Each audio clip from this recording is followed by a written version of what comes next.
Knicks family, what's poppin'? We got 48 hours, a little less than 48 hours into the Knicks season jumps off. So we're going to do a season preview, talk about some storylines, talk about the roster, talk about the front office, talk about development. Let's rock.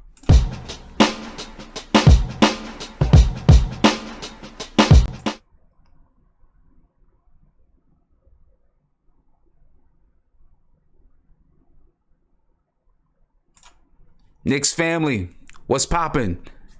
I hope you, what's today, Tuesday? Monday? Hope you guys had a great start to your week. It's going to be a great week. It's just going to be a great week because the Knicks are back. And I'm excited. I'm super excited. I know you guys are excited. I just, the Knicks are back, man. And, the season is underway. Wednesday night. So, we're going to do we're just going to do a season preview. We'll get down to the end. We'll talk about the roster, talk about some lineups, storylines, predictions. And then, of course, we got a debate between Who's Mark and Aunt G. That's going to be fun. And we're going to kick this season off the right way, ladies and gentlemen. We're going to kick it off the right way. That's for sure. And I'm really looking forward to Wednesday because NBK, we have our NBK opening night kickoff. We got a lot of people from the chat that's going to be there. We got the lounge. We're going to be up in the lounge. We're going to do some live streaming from the lounge. But most of all, we're going to enjoy each other's presence. We're going to enjoy the game. And it's going to be a great time. So if you get a chance to ever join us in one of these events, make sure you join us. All right. As a matter of fact, we have tickets on sale to MLK Day. You guys can go to nothingbutnicks.com/NBK events and get those tickets. But this Wednesday coming up, 48 hours, ladies and gentlemen, we're going to have a great time. And I'm looking forward to the New York Knicks doing their thing. We're going to come out and get this season started off the right way. Let's do it. Let's go. We already got some guys in the video chat. All right, we got some guys in the video chat right now. We got Viv, we got Aunt G, we got Nate, Real Shark Fin, and we got Prince.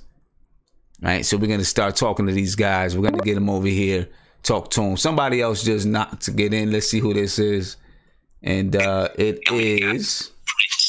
I forgot my man's name, but he's here with us. We got a newer guy in the chat. I like that. I love when we get new people to join us in the chat. You know what I mean? I love it. But let's get this thing started.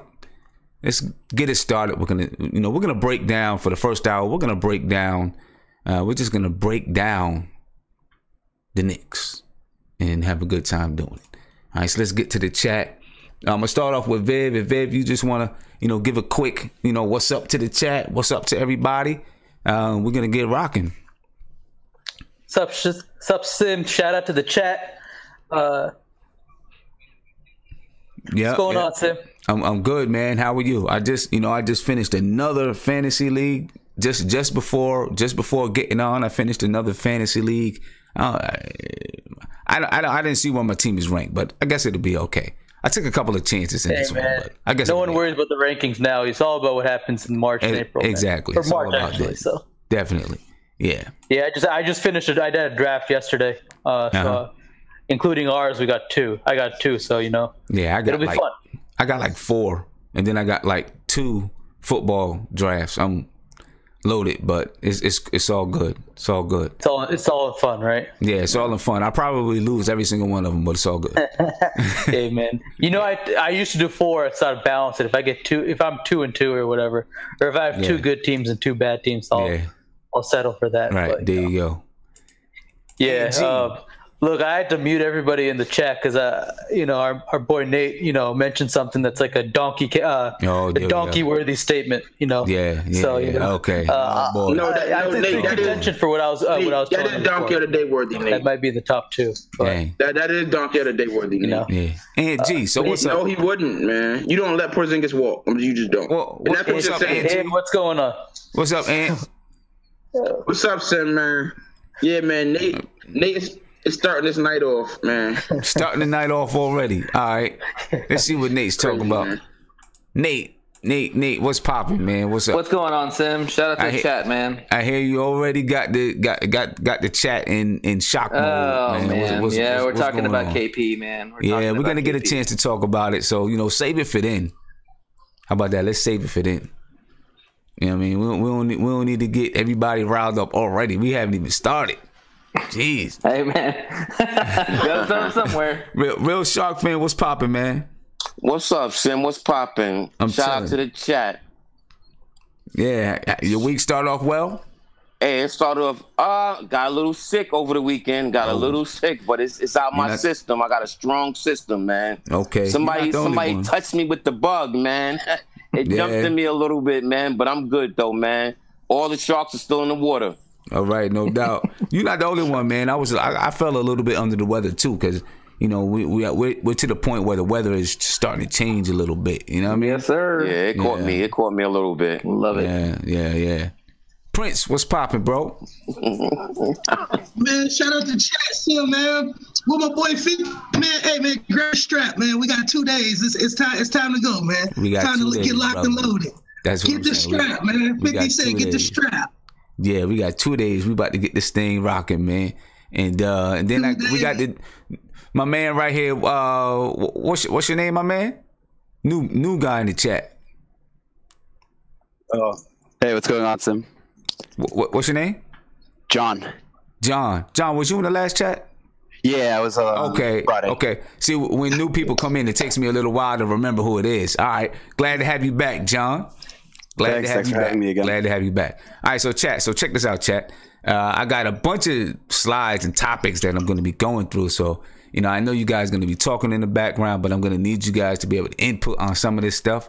Of course, we're going to take some phone calls, right? So as much as you can listen, if you can listen as much as you can, right? And we're going to go ahead and get this thing moving, man.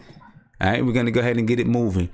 Do me a favor. I got one question to ask you. If you have the chat up, if you have the video up, can you look up at the top of your screen and see if there's a little eye, a little information dot?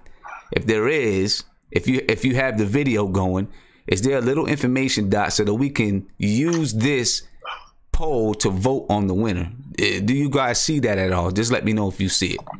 All right. But I'm going to go ahead and get started breaking down this season, doing this season preview. All right. Because the Knicks, of course, we're starting, the season begins in just on Wednesday, 48 hours. And I know everyone's excited. So we're going to break it down just a little bit. All right. And I'm going to try to whip through it so it's nice and succinct so that people who's coming back to check this out, they can get it as quick as they want to get it. So let's start with the front office, right? Because there was obviously, one big change in the front office or the team executive management. And we all know what that is, right? We all know who and where the change is. But I'm just going to go over some key personnel for you guys to pay attention to. For those who maybe are new Knicks fans, young Knicks fans, or whatever it is. Just some people that you should know. And most of us already know who these people are. All right, but there's some people that we all should know. And, I'm going to bring them on over for you. And give me 1 second because I got up a different screen. Well, maybe that's not working the way that I thought it. Hold up. Here we go. Well, let's bring it back. Well, we're going to bring it back to me because it's not doing what I wanted it to do.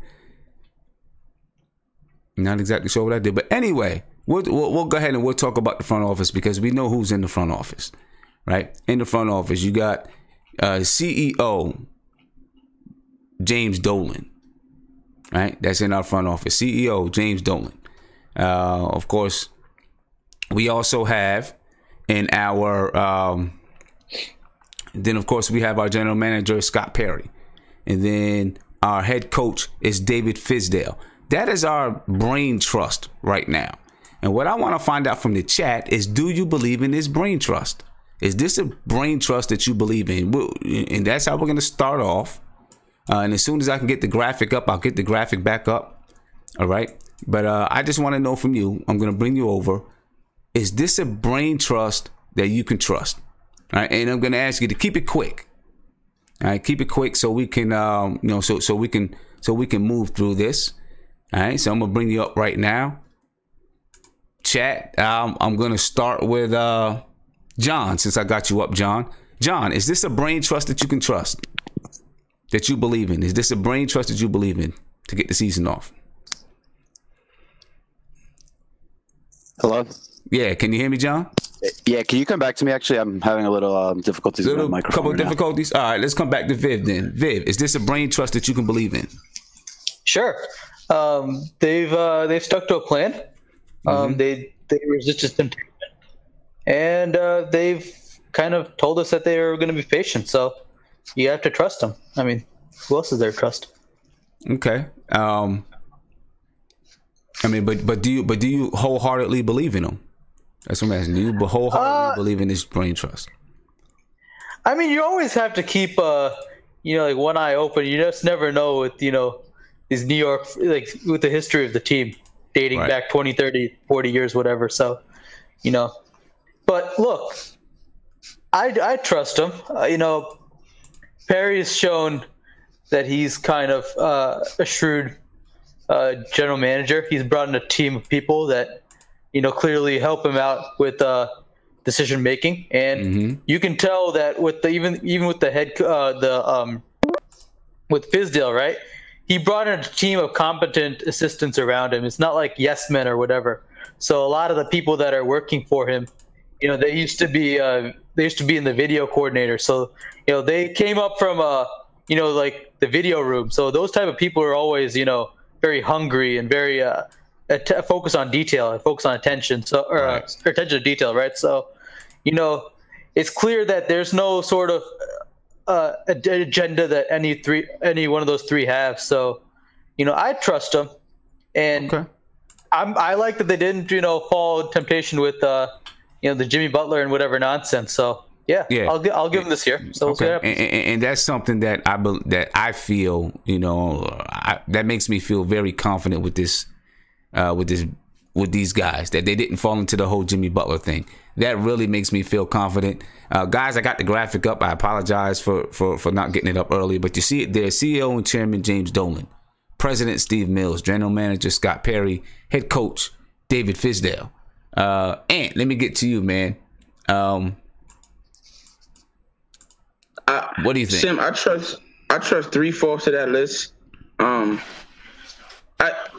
I always feel like I trust them, but like when it really comes down to it, I'm always nervous that they're gonna like nick it up, So yeah, I would say I trust them, but my string is real short with them. Like the moment I start seeing some dumb stuff being done, my trust is like out the window. So they're building up their equity with me right now, but so far so good, and I'm willing to give them a shot. They're earning their trust right now. Okay. All right. Let me get one more person in here. Find out from Real Shark Fin. And if anyone has, if you want to contest what anyone else is saying, just raise your hand. If you got an opposite opinion. All right. Well, Real Shark Fin. Well, I trust Fizdale and the coaching staff that he brought over with him. I trust Scott Perry, because he's made some very sane decisions as far as, Fizdale. And where it gets foggy for me is Steve Mills, because he's just the eyes for Dolan. And I believe whatever Dolan says, regardless of what Perry and Fizdale wants, Mills is gonna go with, man. So I'm real foggy on the trust for Mills. I'm not too trusting of him. Okay. At all. Okay. And you know what? I hear you, because David Mills has been there for ever, right? Yes. And whatever philosophy has come in, he's basically jumped on it. Now, to his defense, he's never been the head dude right? He's always been underneath somebody else. He's so right now, he's the head guy. I will give him at least that benefit of the doubt. I'm gonna come to one more person and then I'll move on. Let me see. All right, Nate, I'm gonna come to you and then I'm gonna move on to the next one. Go ahead, Nate. Yeah, I mean, just kind of the question about, trusting the front office. I mean, truthfully, man, you have to trust them. I mean, if you don't trust them, then why even put them in any kind of position? I mean, I don't think they've done anything to discern our trust. I mean, they're trying to put this team together, and they drafted well. Let's give them credit there. And they've brought in some interesting pieces, which we hope some of them work out. But, I mean, you got to trust them. I mean, if not, this team's going to fail. And you got to believe that they have the plan, they have the idea of what we're going to do and how we're going to move forward. Okay. All right. It's good points. I think everybody made good points, about the front office. I feel really confident with this front office. I'm not, I just feel confident with them. Our coaching staff. We take a look at our coaching staff, assistant coaches. Of course, we know our head coach is David Fizdale. We discussed that in the first slide, and I just broke it down the way that MSG has it broken down. They have David Fizdale as part of the executive management, which is interesting to me, right? Which means that he does have a significant role, and maybe all of their head coaches have this same significant role in player acquisitions, trades, etc. Which they should have at least some. Say, right? But your assistant coaches, Keith Smart, Howard Isley, Judd Buechler, you know who I'm saying, Pat Sullivan, Royal Ivy, Advanced Scouts, Matt Harding, Christopher Williams. I don't know how much you guys know about these guys, and I'm sure that there's plenty of information out there where you can find out information about them. But from what you do know about them, is this a coaching staff that can develop our players? Let's see. Viv, why don't you start us off there, and I'm going to come down to Guillermo. Is this a coaching staff you believe can develop our players? Yeah, like I said, earlier, I think that the coaching staff, there's not a lot of yes men and not a lot of, loyalists. Fizz really took the time. They took the time and effort to bring in a lot of people with diverse backgrounds. For example, I think the only guy that's like one of the loyalists for Fizz is Keith Smart, which makes sense, to have your assistant head coach or your associate head coach be someone that you've known for a while, and he's also he's worked with the Heat staff too, so it's good in that end. There's also some of the other people, Judd Buechler, I think he's with the Lakers. He was in player development. Pat Sullivan was in a similar role. And then Royal Ivy is kind of like the wild card because he also did some, I think, development in the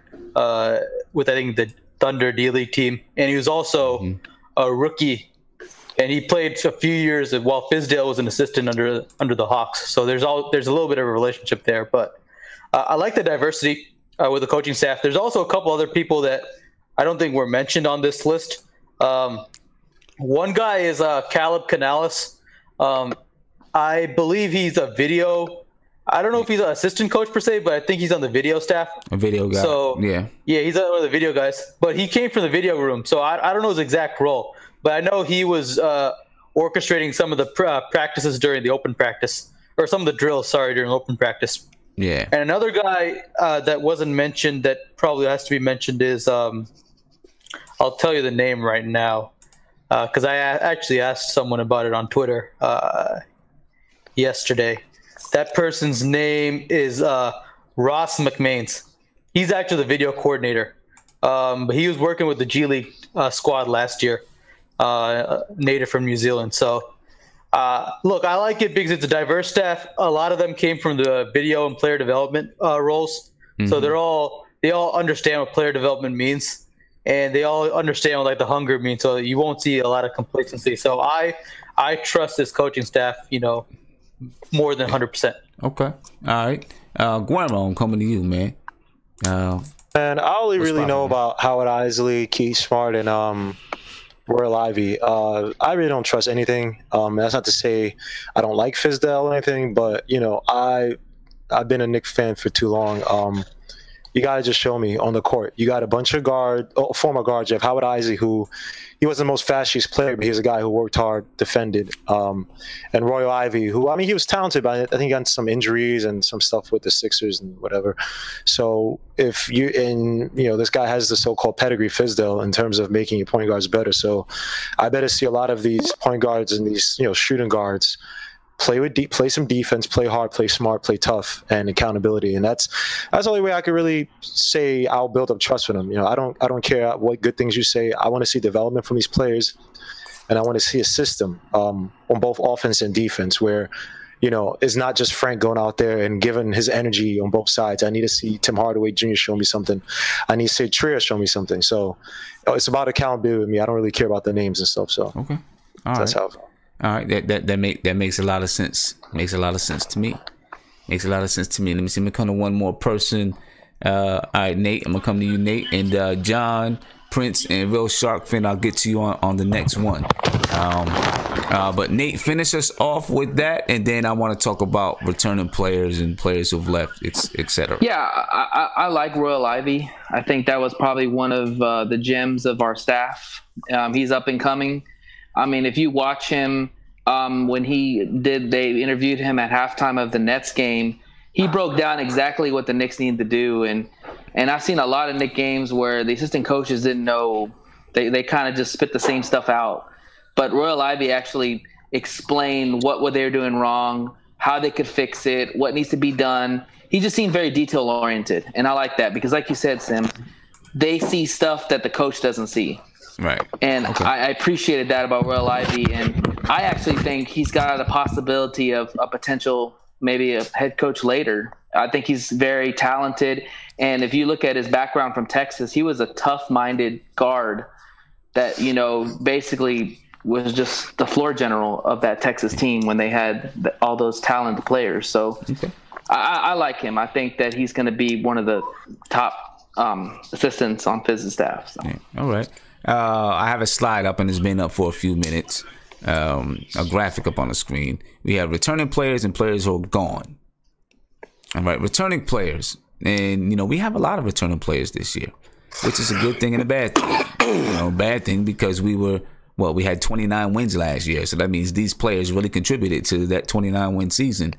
And then a good thing because at some point you've got to keep players in order to build some kind of culture, build some chemistry and some things like that. That's one of the things we've seen in the Melo era. You have over 70 players in the Melo era that, passed through this organization, and we wonder why we could never build any kind of chemistry together. But we have Porzingis, Frank Ntilikina, Tim Hardaway Jr., and as Kanter, Courtney Lee, Emmanuel Mudiay, Trey Burke, Damian Dotson, Luke Cornett, Lance Thomas, and Isaiah Hicks, who is on a two-way.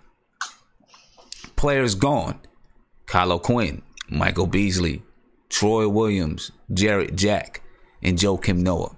So I want to jump down to the players I love gone. That last name. And then I'll come back and then I'll come back to the returning players. Right?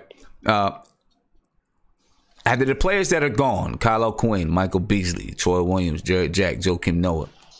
Which one of these players, and I'm coming to you, Real Shark Fin, which one of these players do you think we're going to really miss this year? Out of those Kyle O'Quinn. Oh, my God. We're going to miss him in the worst way. Because, because his leadership, because he was a leader on that team.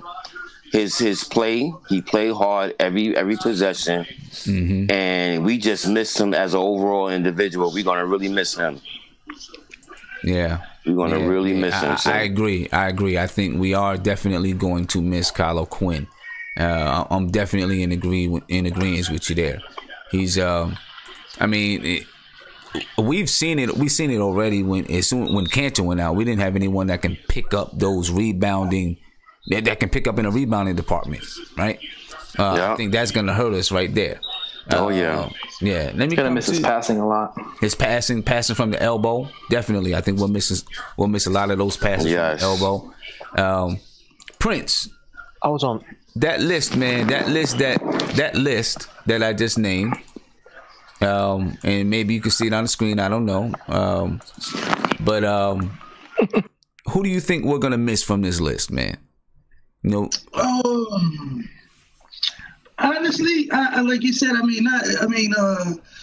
Sharks fan hit it on the head with the big man Kyle Quinn, but I think we're gonna miss Jared Jack, that extension of the coach. Even though Hornacek was trash, I think Jared Jack even salvage. I guess hated on the tank. I guess you could say, because without Jared Jack, we probably would have been even more trash. And I don't think Frank's development would have been.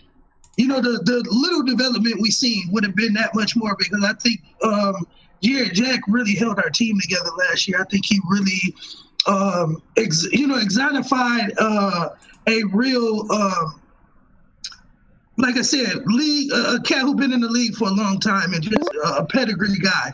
So I can't hate on him, and just what he just did for the Knicks in itself outside of basketball. He just was a good guy off the court. So, like I said, I take my hat off to him. I really wish we could have brought him back, but I understand we got 52 guards on the team already. So, I understand it. But again, I really think we're going to miss that guy. He played big minutes for us when we didn't have a point guard, or we thought we had a point guard, but he did. Even though at his old age and his limited ability, he played good minutes for us. So I definitely have to give my hats off to Jared Jack. Yeah, and he was a guy who I'll be honest with you, I wanted to bring Jared Jack back in some role, some capacity. I wanted him to be here because I thought, even if he wasn't a player, if he was an assistant coach, which he probably felt he wanted to play, I'm pretty sure.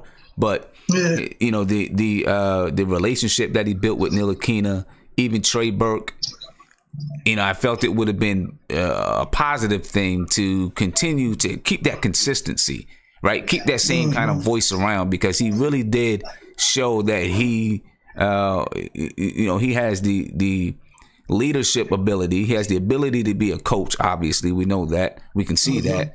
But his leadership ability, I felt, would have rubbed off on Frank Ntilikina and Trey Burke and Moutier. Both. Right? His leadership ability, and even though we have some guys that are leaders, it's a little bit different when you have a guy that you've been playing with and you've seen this guy in the locker room. You watch this guy, come back from injury and become a starter on an NBA team, right? And then, he stopped playing or whatever and became a coach. If that would have happened, then, the respect level is still there, because they know what this guy been through. They played with him. They know the intensity that he can bring in practice in the games. They were able to actually see it. And I thought that would really be beneficial for him to stick around for those three guys. But, it didn't happen. I wish him the best in New Orleans, but I think he is going to be missed.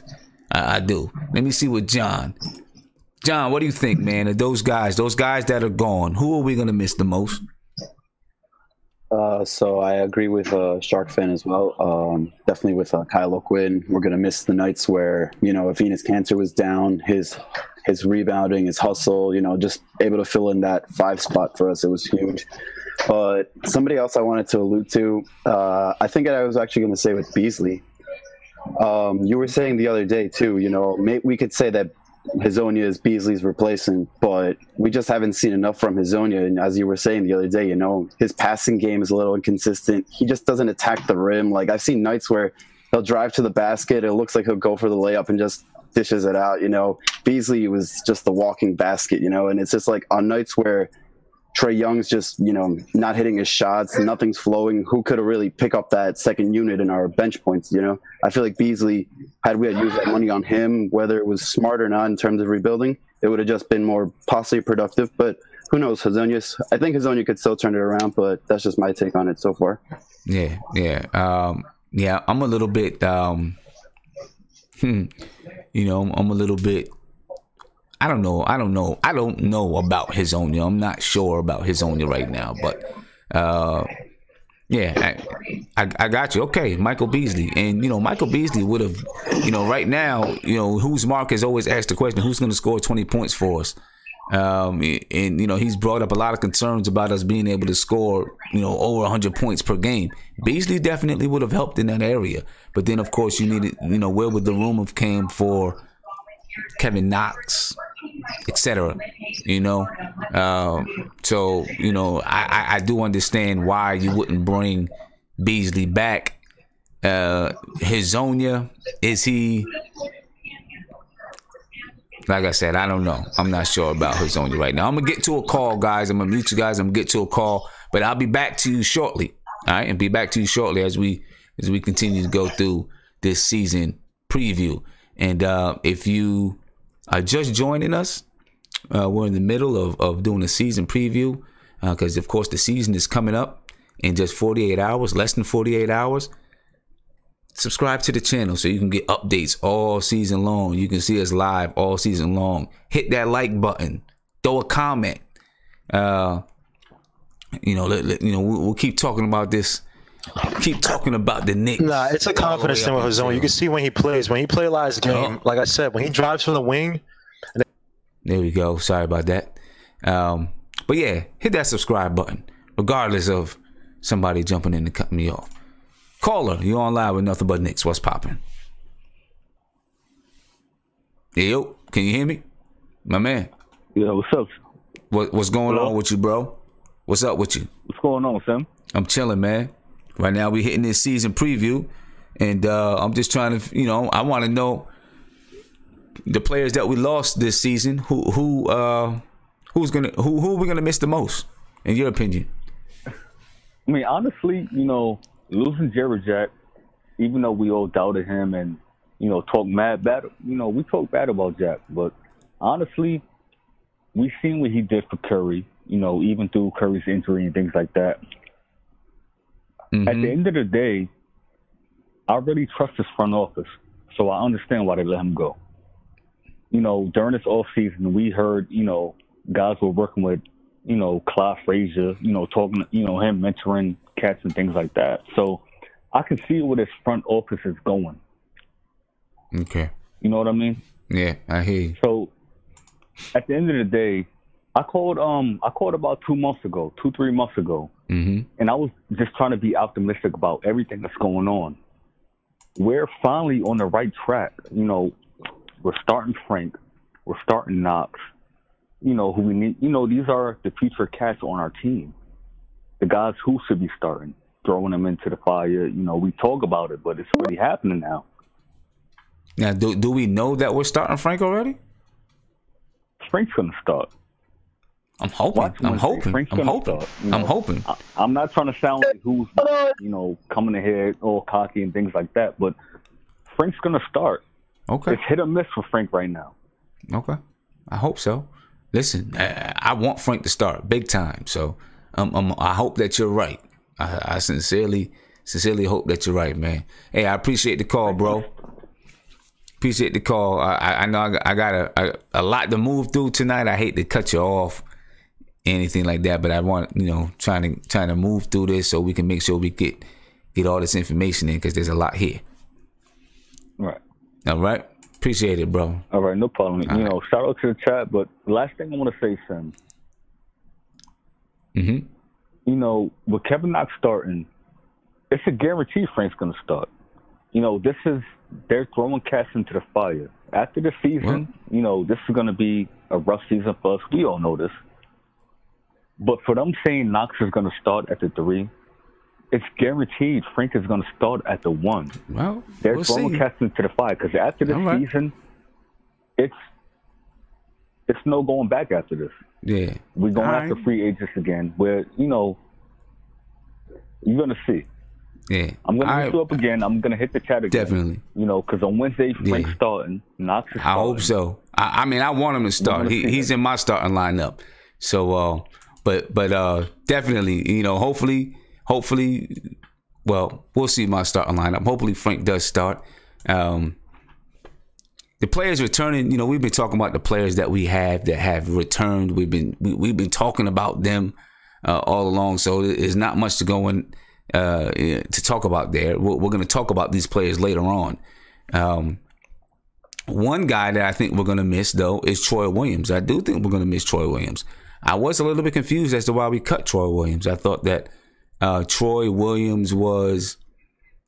I thought Troy Williams would have fit in perfectly with what we were trying to do, what we were trying to portray. You know, maybe he was a little bit in a rush and out of control sometimes, but his defense, his energy, you know, I thought that was something that we were looking for. I thought he displayed the qualities that we wanted. Obviously, but you know what? No one really knows how exactly it would have worked out and what went on behind the scenes.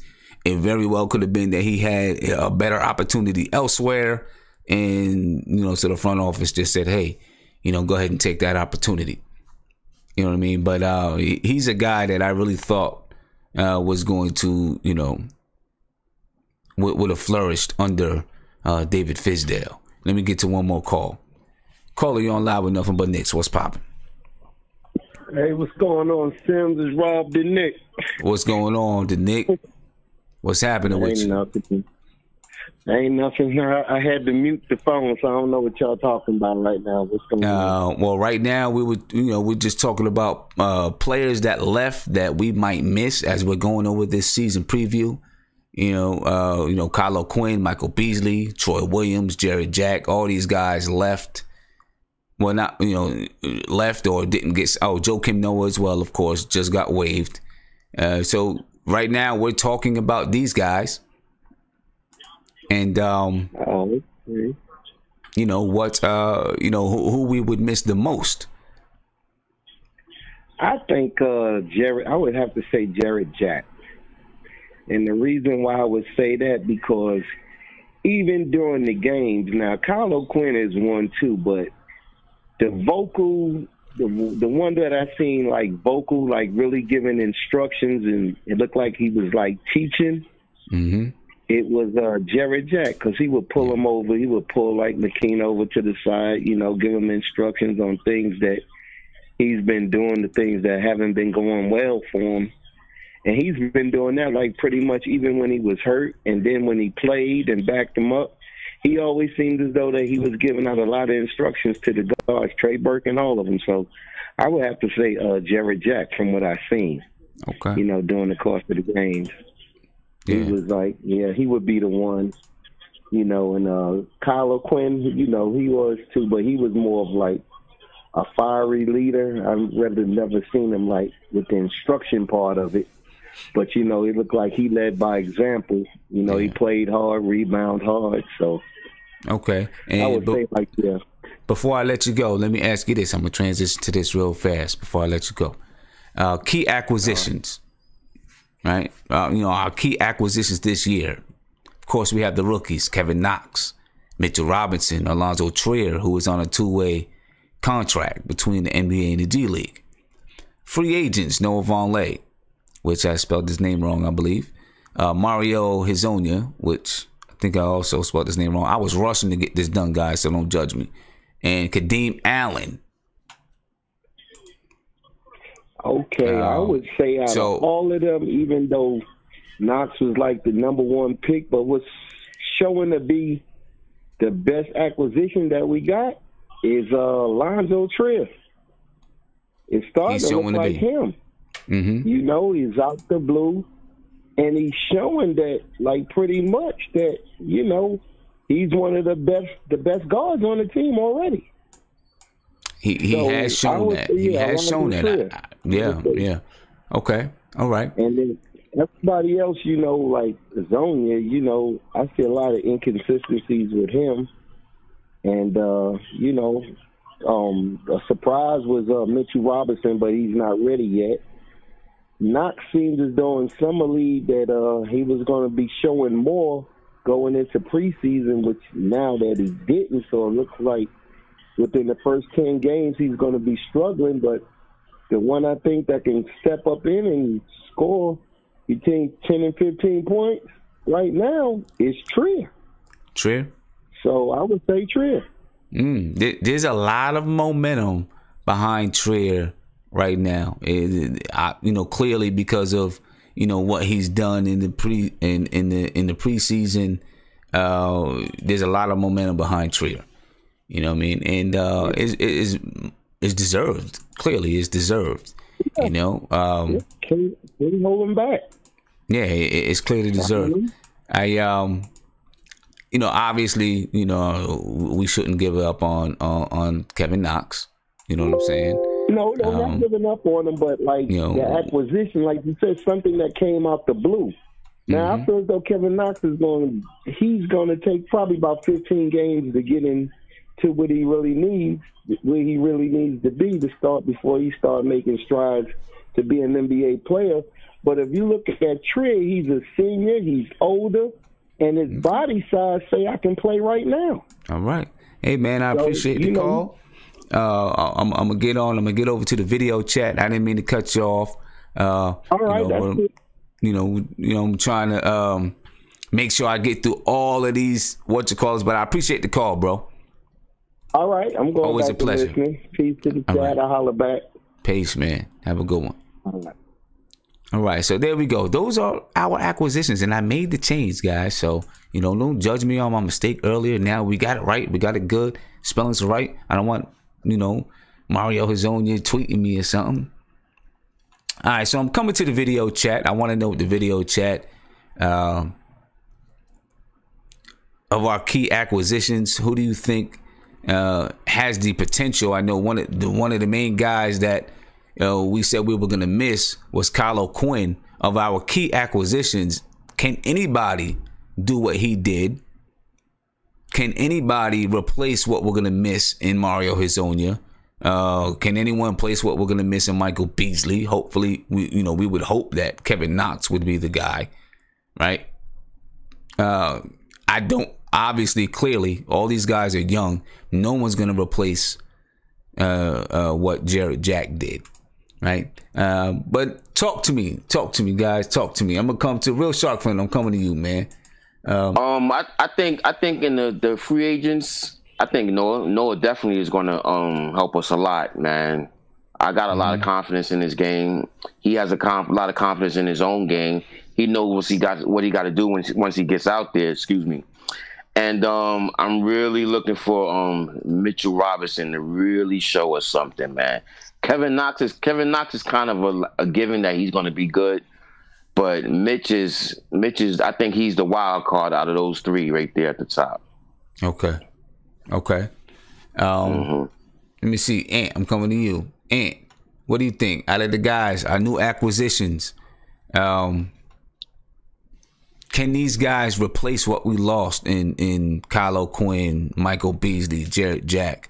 I don't know who replaces what Jarrett Jack did as a leader, but as far as nobody. Rebounds and scoring, rebounds with Kyle O'Quinn, scoring with Michael Beasley, do we have the players to replace that? I think Vonleh is capable of replacing Kyle O'Quinn. If he does it, no, I'm not sure. But the one guy I still believe by the end of the year we're gonna look back and say that was a good pickup is Mario Hazonia. I think the more confidence he gets, the more his role is made clear to him. Because right now I think what he's struggling with is he doesn't really know his role. You want me to go out there and score, facilitate, play point forward, play the wing. I think once his role was more defined and he gets his confidence up, I think it's gonna be a lot of times in the Garden where he makes some great plays and he's gonna be a really fun player to watch. And I think he can, kind of somewhat take over that role from Beasley, and on some games I think Mario Hazonia is gonna, be a big part of our offense, both facilitating and scoring wise. I think he's that talented. All right, and I think that is a good observation. That he probably doesn't know what his role is right now. Fizz probably doesn't know what his role is right now, which probably should be expected, right? At this point, that no one really, maybe only a couple of people know what their roles are.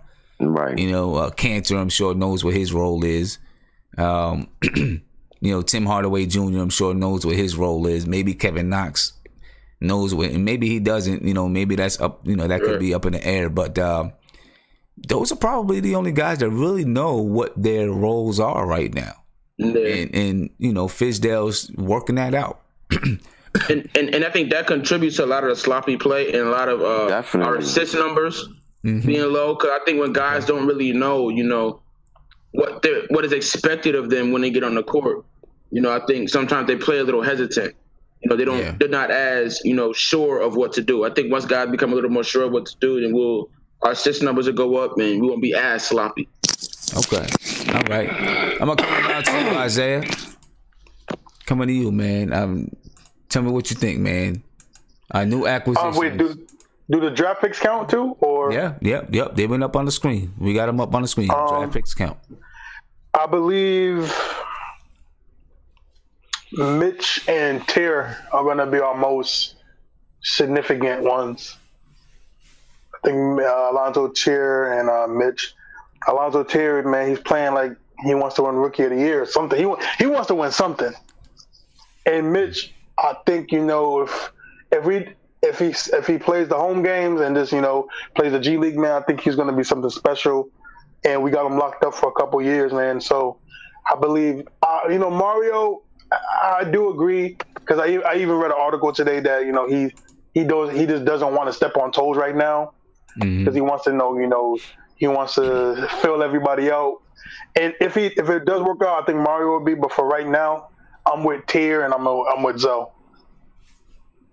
With Trier and okay. What about what? I think Noah Vonleh is going to get playing time. I think Noah. What's he going to get? I'm not. I see some good things from Noah. I think he'll be a solid, okay player. I can see him starting a couple games when if Kanter ever gets hurt or something like that. He'll be all right, but I think those two young boys gonna be good for us, man. Okay, all right, Prince. I'm gonna let you end this subject, and we're gonna go on to the next one. I think you stole my thunder, man. I think I was gonna go with Vonleh too, man. I think Vonleh is he's gonna help our bigs out a lot. I mean, he's undersized at 6'8", but I think he makes up so much more in his physicality and his athleticism.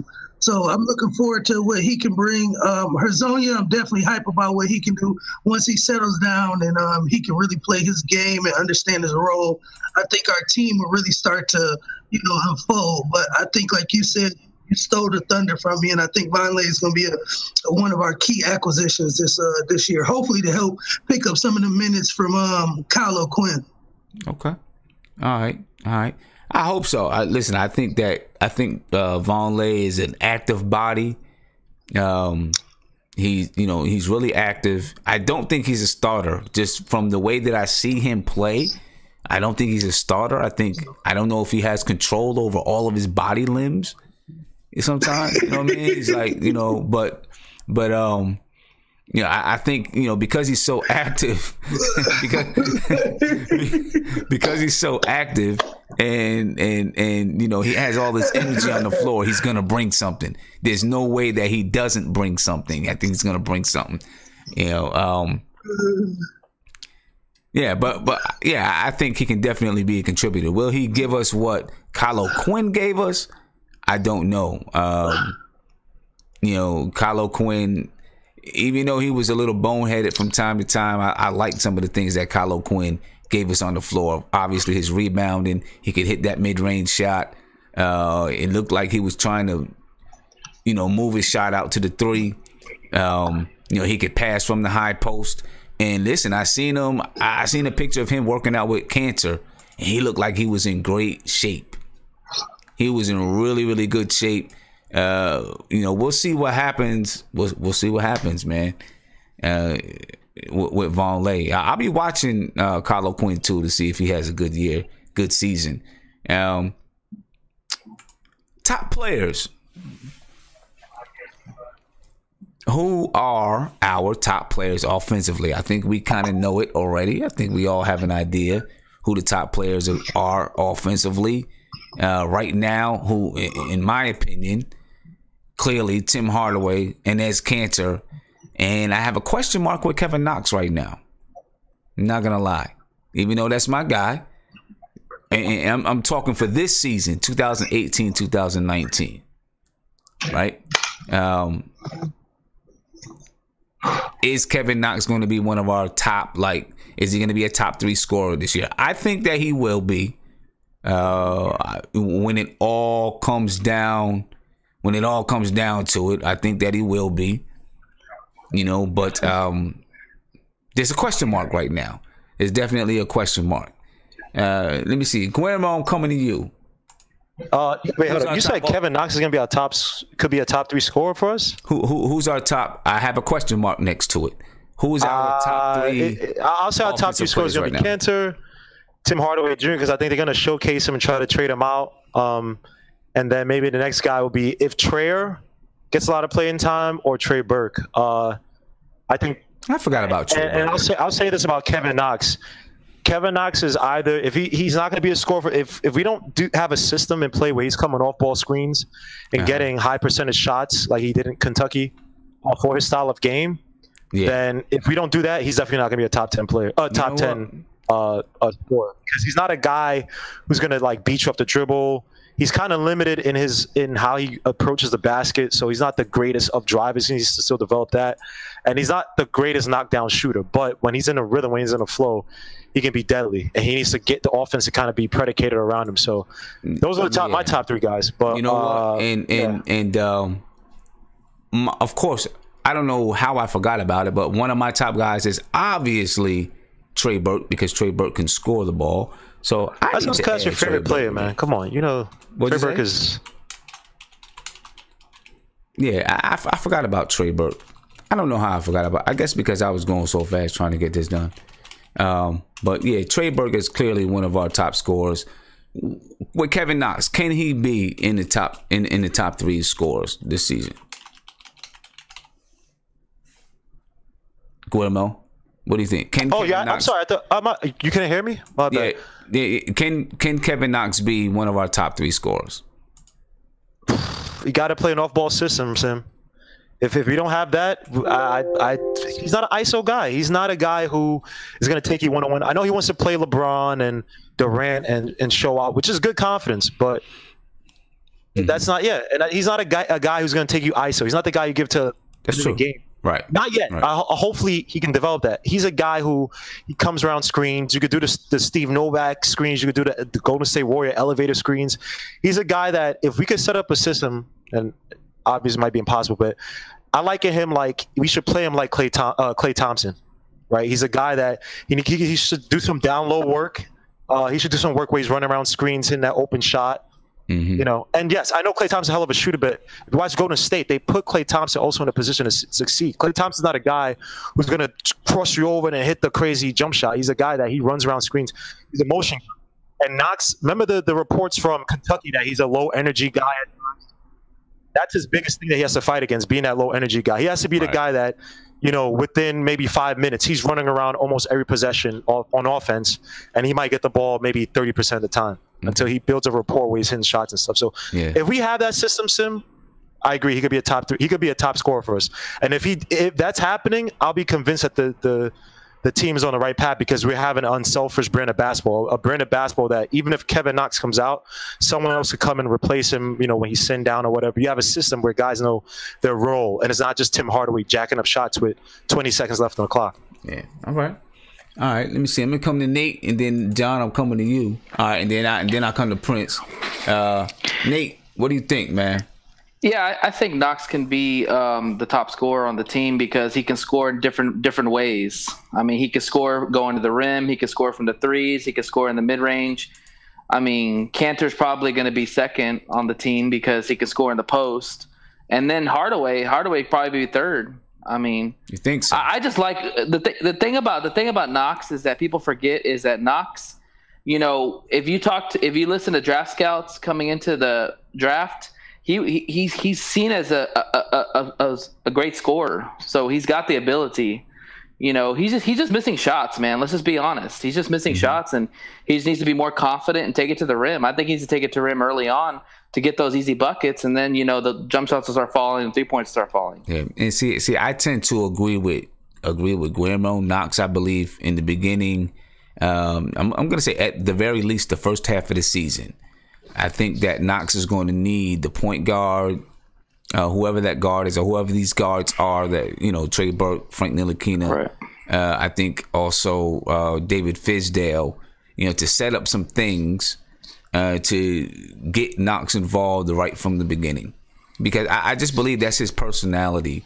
His personality is to. But I think he's got the ability to be aggressive to get into the paint. I mean, think he does. I think he does. I just feel like he has the kind of personality where he's going to defer to the elder statesman on the team. I think that's the kind of personality he is. That's just the vibes that I get from him. You know what I mean? That he's going to defer to the elder statesmen on the team. And because of that, he's going to need some people to say, here's the ball, young fella, go get it. Yeah. I mean, we'll see. We'll see that first game, man. I mean, it's going to tell me a lot in that first game, kind of how confident he comes out and aggressive he comes out. Okay. All right. But yeah, Tim Hardaway, Inez Kanter, Trey Burke, Kevin Knox. Hopefully Kevin Knox. That's what I'm hoping. Obviously there's a question mark next to him. I forgot Trey Burke in the beginning, so I added him to the lineup. But now defensive players. And I already know that I'm going to get some flack, a little bit of flack from my list here. Right? Viv, I got you. Oh, hold on. I'm sorry, Viv. I'm going to come to John, Prince, and then I'm coming to you, Viv. I know I'm going to get a little bit of flack here because I got somebody missing off the list that people are already telling me in the chat that I need to add to the list. I got Frank Ntilikina, Lance Thomas, Ron Baker. And clearly missing off the list, people can see there's not Mitchell Robinson isn't on the list. But I have my reasons for not putting Mitchell Robinson on that list. But John, who are your top defensive players for the team right now? As of now, I pretty much agree with that list that you got now, but I think I would honestly put Courtney Lee over Ron Baker because, Courtney Lee is just that established vet who's been in the league, and he's just known for that, his defensive prowess.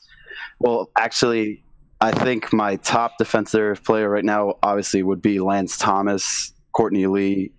No, between Frank and Lance Thomas, and then obviously I just have Ron Baker at the bottom. But all right, I think addressing Mitchell Robinson, it's obvious that he still he's going to need the G League. I think sitting out a year of not playing basketball it didn't hurt him, but obviously he's going to need to get in the rhythm. He's going to need some time to get back into running and everything. So I think by the end of the year, somewhere around there, he should be on the list because he's shown flashes that he could be a good defender, especially with that wingspan. I think he's 7'4". I'm not so sure how tall he is, but yeah, I think that could be a pretty good factor for him going forward. So okay, all right, and maybe I should have had Lee on the list. I thought about it. I went back and forth. Should I not? I wasn't sure, but I decided to go with these guys. And Ron Baker, I really put him there. I put Ron Baker over Courtney Lee. It doesn't mean that he's going to play more than him. I put him over Courtney Lee defensively because he shows a grit and hustle that I don't see in Courtney Lee. The willingness to throw himself on the floor, the willingness to sacrifice his body. And, to me, the defense and hustle, they kind of go hand in hand. And I see that in Ron Baker. And I'm not knocking Courtney Lee because that's just his style of play. And he is a very good defender. But to me, those things kind of put Ron Baker just a little bit above Courtney Lee to me.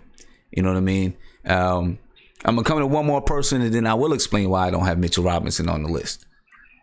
Prince, I'm on you, bro.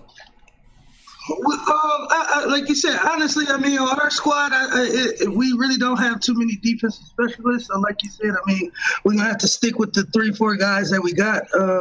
Honestly, I don't really see anybody else unless somebody just is a dark horse.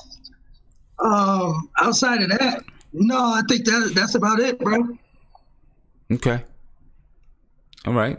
And maybe, and I do see someone says Dotson, is a good defender as well. Just because, I don't have someone on here doesn't mean I don't think they're a good defender or a decent defender. I think Dotson is a good defender. I need to see some more for me to say. True. Ron Baker just stands out to me with some of the things that I see him do hustle wise. That's why I have him there. It just stands out to me. You can. Some things stand out and you can really see it, that it sees it for me. You know what I mean? It doesn't necessarily mean that player is going to be playing all the time. But Viv, what do you think? And then I'm going to talk about Mitchell Robinson. Well, I think Frank is obviously the number one, and I think he's going to be leaps and bounds the best defender in this team. Mm-hmm. And then I like the order. I think Lance is there. I think Baker. I see the argument both ways for Baker and Lee. But I saw, again, like, I know Lee had to be challenged. I guess, just the fact being on a losing team, he, I think, lacked the motivation. So, yeah, and that got to me a little bit. I think that's an argument to keep Baker over him because at least you can see Baker has the pure hustle when he's out there. Yeah.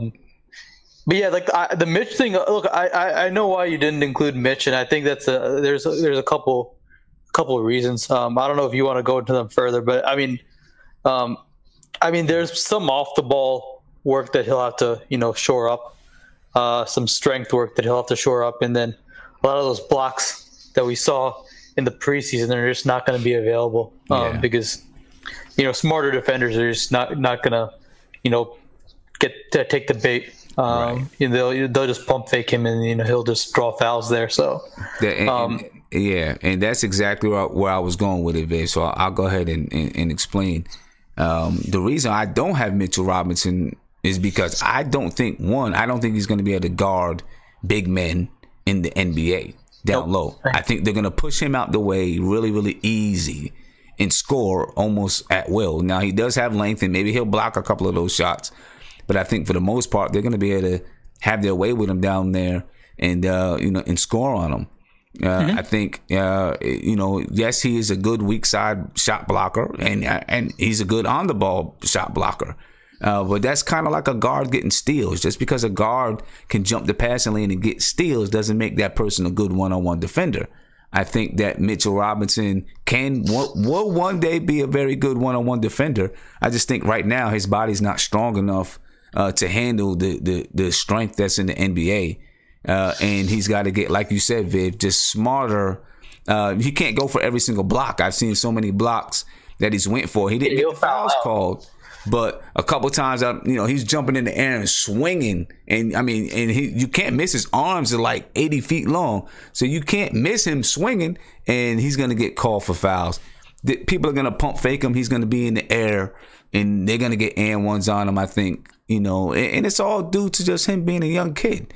That's the reason why I don't have him on that list. There were a lot of people in the chat like Mitchell Robinson. Where's Mitchell Robinson? That's the reason why I don't have him on there. I don't think that he's going to be, a top defender right now. I think the off ball, the weak side blocks are much better. He's much better at that than I think the on the ball blocks because, like you said, the strength. When he's in the post and when he's back down. He doesn't have that strength and doesn't have the positioning down low to, defend in the paint. So he's just basically pushed around even by smaller players. And, even like you can put like a 3 on him, like someone like an Otto Porter size. And even he could, give him an issue on defense to an extent. So, yeah, I think combination of fouls and then, it just like the off the ball awareness too at times is just, I think he's got a lot of work. Yeah, I think so too. And it's nothing. It's not a knock against him. It's just he's a young guy. He's experienced more than anything. He just needs game experience. Exactly. Let me get to this phone and strength call. Too. Yeah, and strength. Right. Caller, you on live with Nothing But Knicks. What's popping? Hey Sim, thanks for taking my call. It's Oscar. Hey Oscar, what's going on with you, man? Glad to hear you. Hey. So I just wanted to talk about like a couple different things with the season starting and everything. So first off.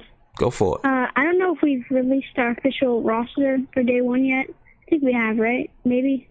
I don't know if the official roster. I think so. I think we still need to move one player, because I think Kadeem Allen is still on the squad. I believe, like right? Either way, I think we just need to get rid of Moody as soon as possible. He does literally nothing good on the basketball court. He misses open layups, and like on the developmental team, there's no reason to have a point guard with no upside on the team. So, we should just cut him. Second, I think you showed a graphic earlier about, like, predictions for the season. Yeah. You put that you thought Kanter would, like, get all-star consideration. I wish that would happen, but, like, honestly, we're going to have, like, 15 wins going into the all-star break, and even if he averages, like, 19 and 12 or whatever, like something like that. I just don't see it happening. I mean, we saw with Devin Booker last year, he put up 25 a game on a bad team, and he didn't even get a sniff for the All-Star game. And, like, yeah, that's the West, but I just don't think – I feel like Drummond, Embiid, and Horford will just get more votes. But he'll definitely have a monster year. Being the only good scoring option until KP gets back. Yeah. And just I'm seeing in the chat, and Viv, we I guess the roster is finalized. Kadeem Allen was waived. Okay, yeah. Yeah, so we got our 15. I think you said that Knox would be top 3 in rookie in the year voting, which, I mean, I can definitely see. I don't think he'll be higher than Doncic or Aiden, but he could definitely be at 3rd. There'll definitely be other guys at that spot. Colin Sexton is probably going to have a big year, being the second option in Cleveland. Miles Bridges balled out in preseason, but I still think Knox can average 15 and 6, because he actually did rebound a lot in the preseason. He can definitely be top 3 for rookie of the year. Yeah, I think he can, and I think with the return of Kanter, with the season starting, I think we'll see him play a little bit different, in my opinion. I think with Kanter going out, it hurt him maybe a little bit. Just not having that presence down low. Yeah, definitely. Exactly. Yeah. But and when I had those predictions up, I was at my end screen and I didn't even get to it yet. But that's cool, Oscar. There's no problem at all. No problem with it. Yeah. So no school for you tomorrow? Yeah. No. Well, I have a half day and it starts at noon, so I'm good. Oh, all right. That's okay. Good. So how's school going so far? Good. It's good. Oh, it's a lot of work though. Yeah. I'm actually going to the game in Brooklyn on Friday, the first away game. So. Nice. Well, and definitely enjoy yourself, man. And I'm glad you were able to call in tonight. And well, you said you're going to the game in Brooklyn on Friday, so it'll probably be late. But if you get a chance, call in, because we'll be on after the game. Okay. Yeah. All right. Thanks for taking my call. No problem. I'll talk to you later. All right. That's our man Oscar right there. I always love when Oscar calls in. Let me see. Let's see who we want to get to. Let's come to Nate. Then I'm gonna come over to Real Shark Fin. All right. Let me get his sound enabled if I can. There we go, Nate. Yep. What's up? Yeah. So just we had up the graphic with the top players in offensive and defensive players. Just want to get your opinion, and then we're gonna move on from here. Top offensive and defensive players. Yep. We kind of went over the offensive players, but the defensive players, who's on your list? Frank hands down is going to be number 1. Lance Thomas is going to be number 2. Mm-hmm. And I'll say Ron Baker, man. I like Ron Baker's defense. I mean, he gets down and dirty on the defensive end. I like that. I do too. I'm in agreement with you.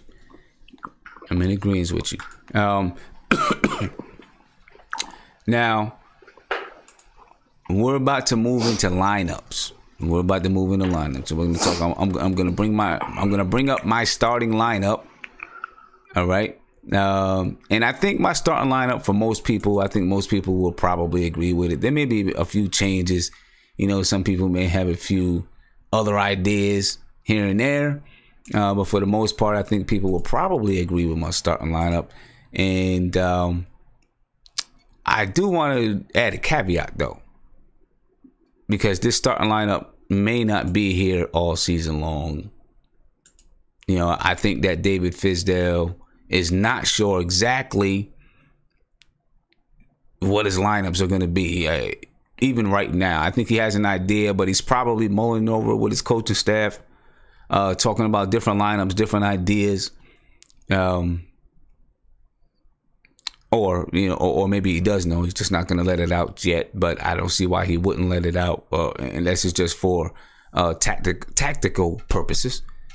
But my starting lineup, there it is on the screen.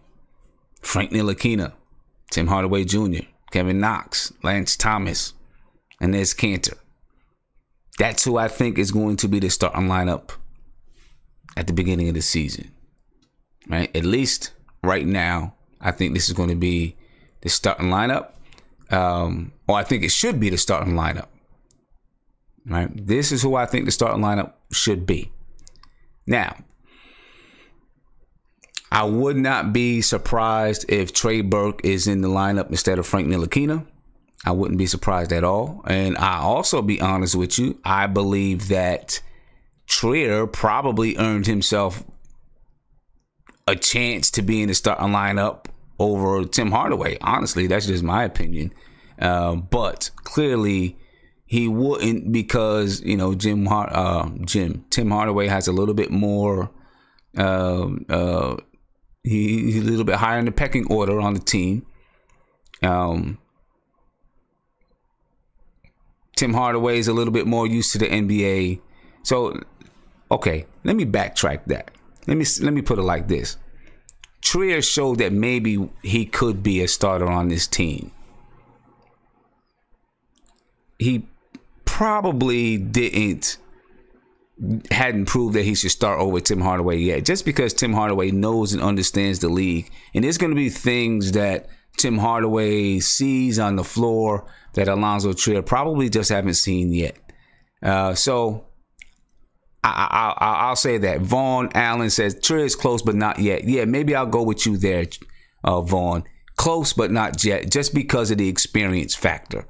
So I'll backtrack that statement there. But this is my starting lineup. And I think, it's a decent lineup. Frank Ntilikina, Tim Hardaway can put up 20. Kevin Knox, hopefully, can put up 15 to 18. Lance Thomas, he's going to play defense. And then you got Kanter, who's going to give you umpteen rebounds and, possibly 20 points per game. This is a decent lineup. So now I'm going to come around to you guys. I'm going to take a call first, and then I'll come around to you guys in the chat and see what you think about the lineup and if you have different lineups. Caller, you on live with Nothing But Knicks. What's popping? Hey, what's up? I'm chilling, man. How are you? I'm all right. All right. So let me ask you, man. I don't know if you got a chance to see my starting lineup on the screen, but yeah, I'm looking at it. What's your starting lineup? What do you think about it? I agree with your starting lineup. Opening night, let's say. Mm-hmm. But I think Trier, and maybe not. The starting lineups can be the starting lineup, but more for our backup, for our second line.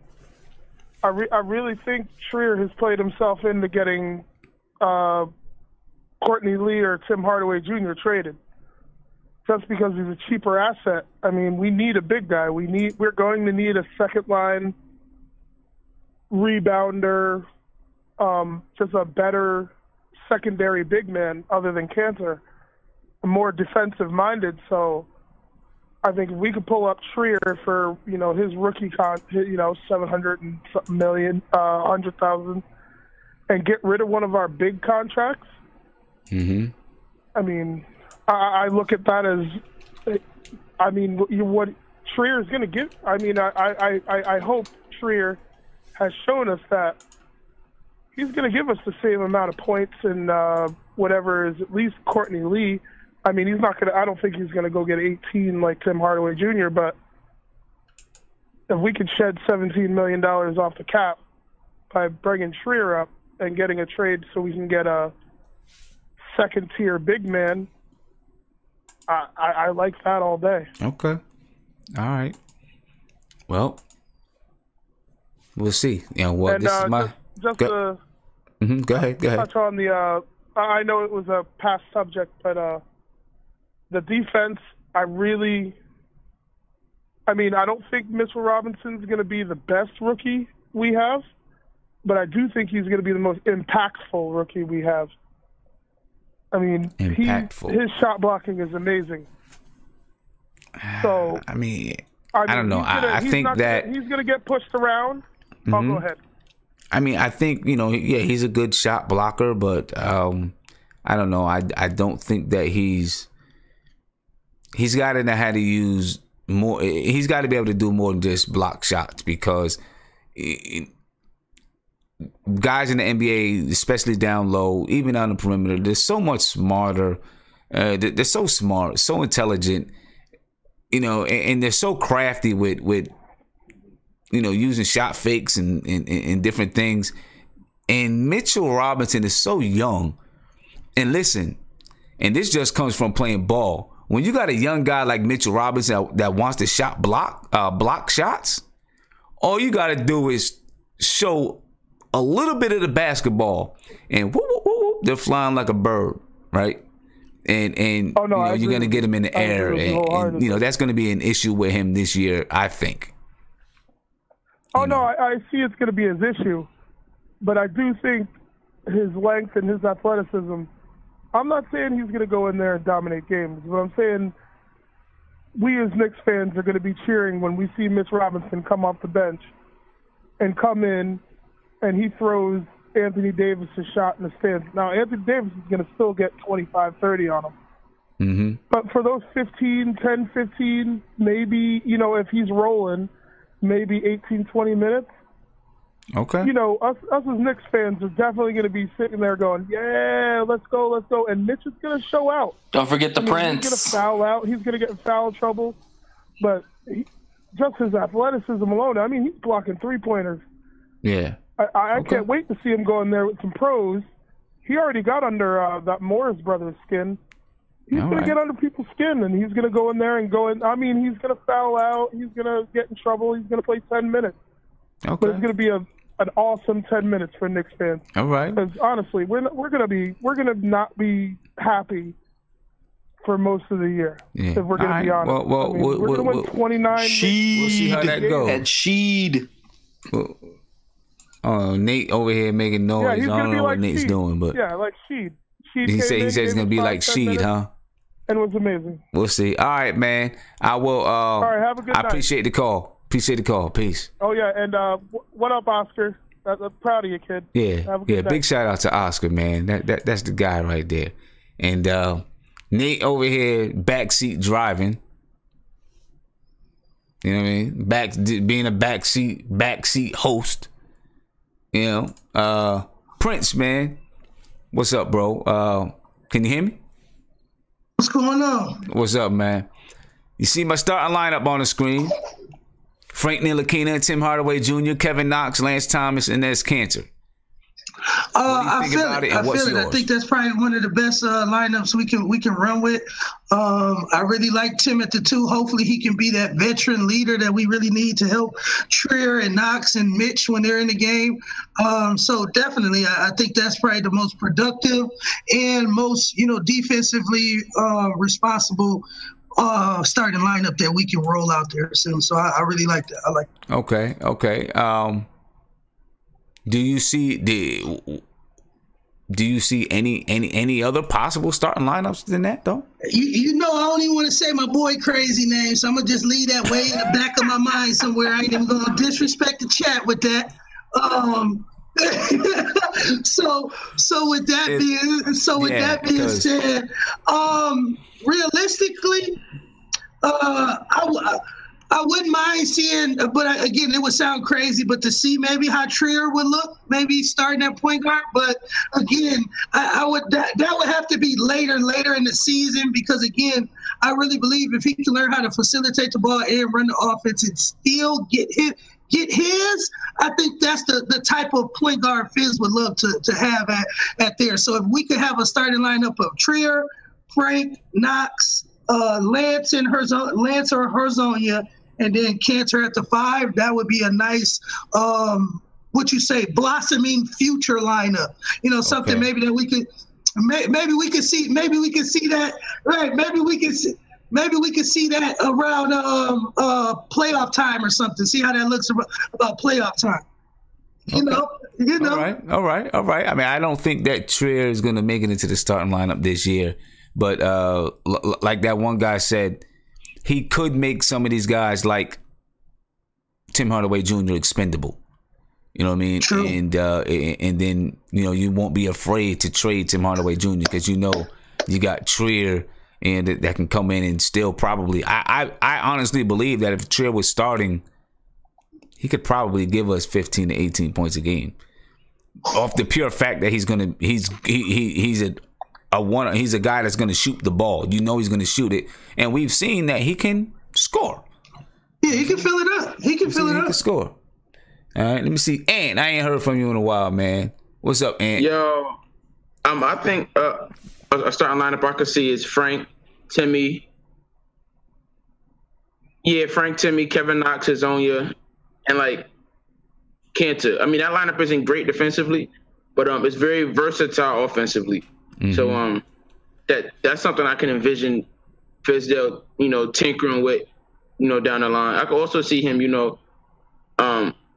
dropping Trier into that starting lineup instead of Hardaway, or Courtney Lee instead of Hardaway, or Dotson instead of Hardaway. To me, Hardaway is I think Fizdale. I don't think he's gonna take Hardaway out, but I would like to see some other two guards that actually defend and take smart shots in that spot, and see how efficient and how much better we can start games off.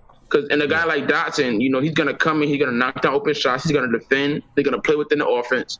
And those are the kind of guys you want in your starting lineup. Tim Hardaway Jr. is a guy, he ruins the flow. And, we're going to get up to a lot of slow starts with Tim Hardaway Jr., shooting like 0 for 6 and 0 for 7. So, I'm not looking forward to that. Now, in his defense, and some people may have a heart attack or something because I said in defense of Tim Hardaway Jr. But in his defense, the last 2 preseason games, he played a little bit more under control. He took better shots. I think the last preseason game, what was he? 7 for 14, 50% from the field. I think before then, the game before that, maybe he was 58% from the field. And he did acknowledge that he's working on his shot selection. So maybe something's getting through to him. But like Sim, is that the first time like we've seen him have like a couple game stretch or a week stretch where he plays under control? Asking Tim Hardaway Jr. to play under control is like running in front of a dog and expecting him not to chase you. It's not gonna happen. Tim Hardaway Jr. is gonna revert back to who he is. And as soon as the pressure is turned up, as soon as he makes a couple of shots, as soon as the lights are on, he's gonna revert back to those old habits because that's what he's comfortable doing. Okay. And you could very well be right with that right there. You could definitely be right because we've all seen Tim Hardaway. Yes, we've seen him have a few games, good games, shoot well, and do things right, and then start feeling himself and revert and go backwards. So we'll see what's up. The moment he does the shimmy, you're in trouble. You're in trouble. You might be right about that. Yeah. All right. Let me see. Real Shark Fin. What's up, man? Your lineup? What's going on, man? I like the lineup you got up there, man. Frank is still on defense. Timmy, he'll get you some buckets. Knox, I don't know. I'm gonna get back to him. Thomas is stellar. He earned his spot. What Kanter's gonna give us. And the only reason I say I'm not too sure about Knox is because he needs a point guard that's gonna feed him and get him into the flow of the game early in the game. Or he seems like Mark was saying that he just falls asleep in the corner. It seems like he's going to need a good point guard for him to get going, But the another lineup I see is Burke, Frank, Burke, Knox, Thomas, and Kanter. I see that lineup too. Okay, that could be that could be a starting lineup. Excuse me. That was a lineup that I actually had said, I don't know, a few shows back. I said Hardaway was going to go to the bench. Frank was going to start at the 2. Trey Burke was going to start at the 1. That was in a bold prediction. And you know what? But excuse me, Sim, but how Hardaway is. Everybody knows how he is. He got a great first half and start feeling himself and go ice cold in the second half and get so separate from the team. It's just, he's just out there, so he's kind of iffy too. Right. He's real iffy. Right. Yeah. It's going to be interesting to see what Fizdale does with these lineups. Let me get to this call real quick, and then we're going to talk about some of our subs, some of our super subs, if we have any super subs. Probably don't have no super subs, but we're going to talk about our subs. Key players off the bench. Caller, you on live with Nothing But Knicks. What's popping? How's it going, bro? How are you? I'm good. How are you? Pretty good. Good. So what's your starting lineup, man, for this season? What's your starting lineup? Well, I'm hoping. I'm still. He didn't announce the starting point guard yet, did he? Fizdale? No, he didn't announce anything. I'm just saying, what are you predicting? I'm predicting Frank Ntilikina, Tim Hardaway, Kevin Knox, I hope it's Frank. Lance Thomas, and Kanter. Starting point guard. I hope it's Frank, Tim. I know they said Lance might be out the opener. I read it a little bit earlier tonight. Mm-hmm. Yeah, he has. I forgot what injury, but they said he might be out. He hasn't practiced the last couple of days, so maybe for opening night it might be Frank, Tim. I don't know who would start at the three. Maybe but not even just opening night. Not even just opening night, but just overall. You know what I'm saying? Just overall. Starting lineups overall. You know what I mean? Not even just opening I'd probably go Frank. I like Trier a lot. I'd like to see how that could work. Frank, Trier, maybe Tim, Lance, KP, maybe. So, maybe Knox and KP, something like that. Mm-hmm. You said KP? Well, I mean, obviously. Did I say KP? I meant Kanter. Did I say my bad? Yeah. You did say KP. Obviously later on in the season, we'd be talking about KP, obviously. Yeah. All right, man. Well, I definitely appreciate your call. And real quick, can I say one more thing real quick? Okay, real quick. Real quick. I hope this opening night, I just hope Frank puts the claws on Trae Young, I hope he shuts him down a little bit, shut down all that hype, Shut down all, well, I hope so too. We do know that Fizdale said he's going to play Frank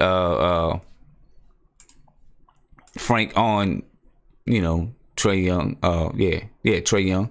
Yeah. He said he's going to put him on. He's going to spend some time on him. We'll see. I mean, hopefully he starts and he plays him. You know what I mean?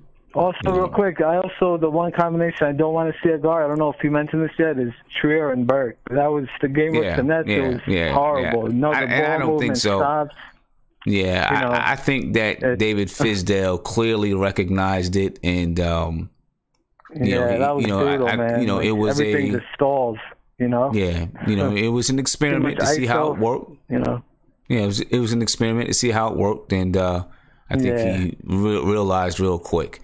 But hey, I'm gonna let you go, man, so I can get on with the get on with these slides and talk to the video chat. Have a good night, bro. Thanks, Appreciate the call, brother. Peace. All right, bro. All right, key reserves. And here's, we had a small discussion about this in the last stream. Our reserves, because when you're talking about the kind of squad that we have right now, you're not gonna have guys. You're not gonna have complete players. So if you don't have complete players, what's that mean? That means that you've got to mix it. You got to mix and match players, right? Because you don't have complete players, so you got to mix and match guys around because you don't have a lot of talent. So that being said, that's what our team is like. That's what our reserves are like. We got to mix and match players. But right now, I think our key guys that are going to come off the bench, this is my opinion, Trey Burke, Courtney Lee, Mario Hezonja, and Noah Vonleh. Those are my key guys to come off the bench. And I know I'm already, I'm going to see, what about Mitchell Robinson? Well, I think that Mitchell Robinson is going to be in another group of guys, that are kind of like on the bubble, right? Guys that may or may not see the floor depending on the night, and that's just it. Here, I'll throw it up on the screen. On the bubble guys that are on the bubble, guys that may or may not see the floor, right? Guys that's on the bubble. To me, Mitchell Robinson, Ron Baker, Damian Dotson, Alonzo Trier. Although, like I said, Alonzo Trier could one day be a starter and could be elevated to be a starter if someone gets hurt. Or let me not say a starter, a rotation player. It could be elevated to be a rotation player if somebody gets hurt. These guys are on the bubble to me. Right? All these guys to me are on the bubble. Meaning, one night Mitchell Robinson could play because, and look, I forgot the team Mitchell Robinson's name. One night Mitchell Robinson could play because, we need a little bit more size on the floor. Maybe we need some rebounds or we need some block shots. One night it could be Ron Baker, right? Because we need his defense. I think that it's going to change. It's going to change night in and night out, with those guys. One day it could be Damian Dotson because, Tim Hardaway got in foul trouble. Or Trey Burke got in foul trouble. Could be Alonzo Trier because one of those guys got in foul trouble. That's what, when I say guys are on the bubble, that's what I mean. You know what I mean? When they're on the bubble. All right. So I'm gonna come over to the chat. I want to know what you guys think about that. All right. See what you guys think about it. My key reserves. Let me see who I'm gonna come to. Guillermo. Red Sox have become you. The Red Sox have become the Yankees, bro. Well, I guess Guillermo's not ready. He's talking about the Yankees. I'm gonna come to Viv. Viv. Yeah. My key reserves: Trey Burke, Courtney Lee, Mario Hezonja, and Noah Vonleh. That's my key reserves. Sounds about right as of now. You can't go more than 9, I think, because you need to develop some sort of continuity. Yeah. Now, that means, unfortunately, Trier, Mitchell Robinson, Dotson, Baker, they're all going to be crunched out, unfortunately. But, that's just the way things go. You got to set up some sort of rotation, right? So, I'll go Burke, I'll go Lee. Hezonja makes sense. Vonleh makes sense. And I guess while Lee is out, then, maybe plug in Baker as as a replacement, and while Lee is out. Yeah, for Lee, right? Have Baker play there, right? And then have a rotating like a 10th man.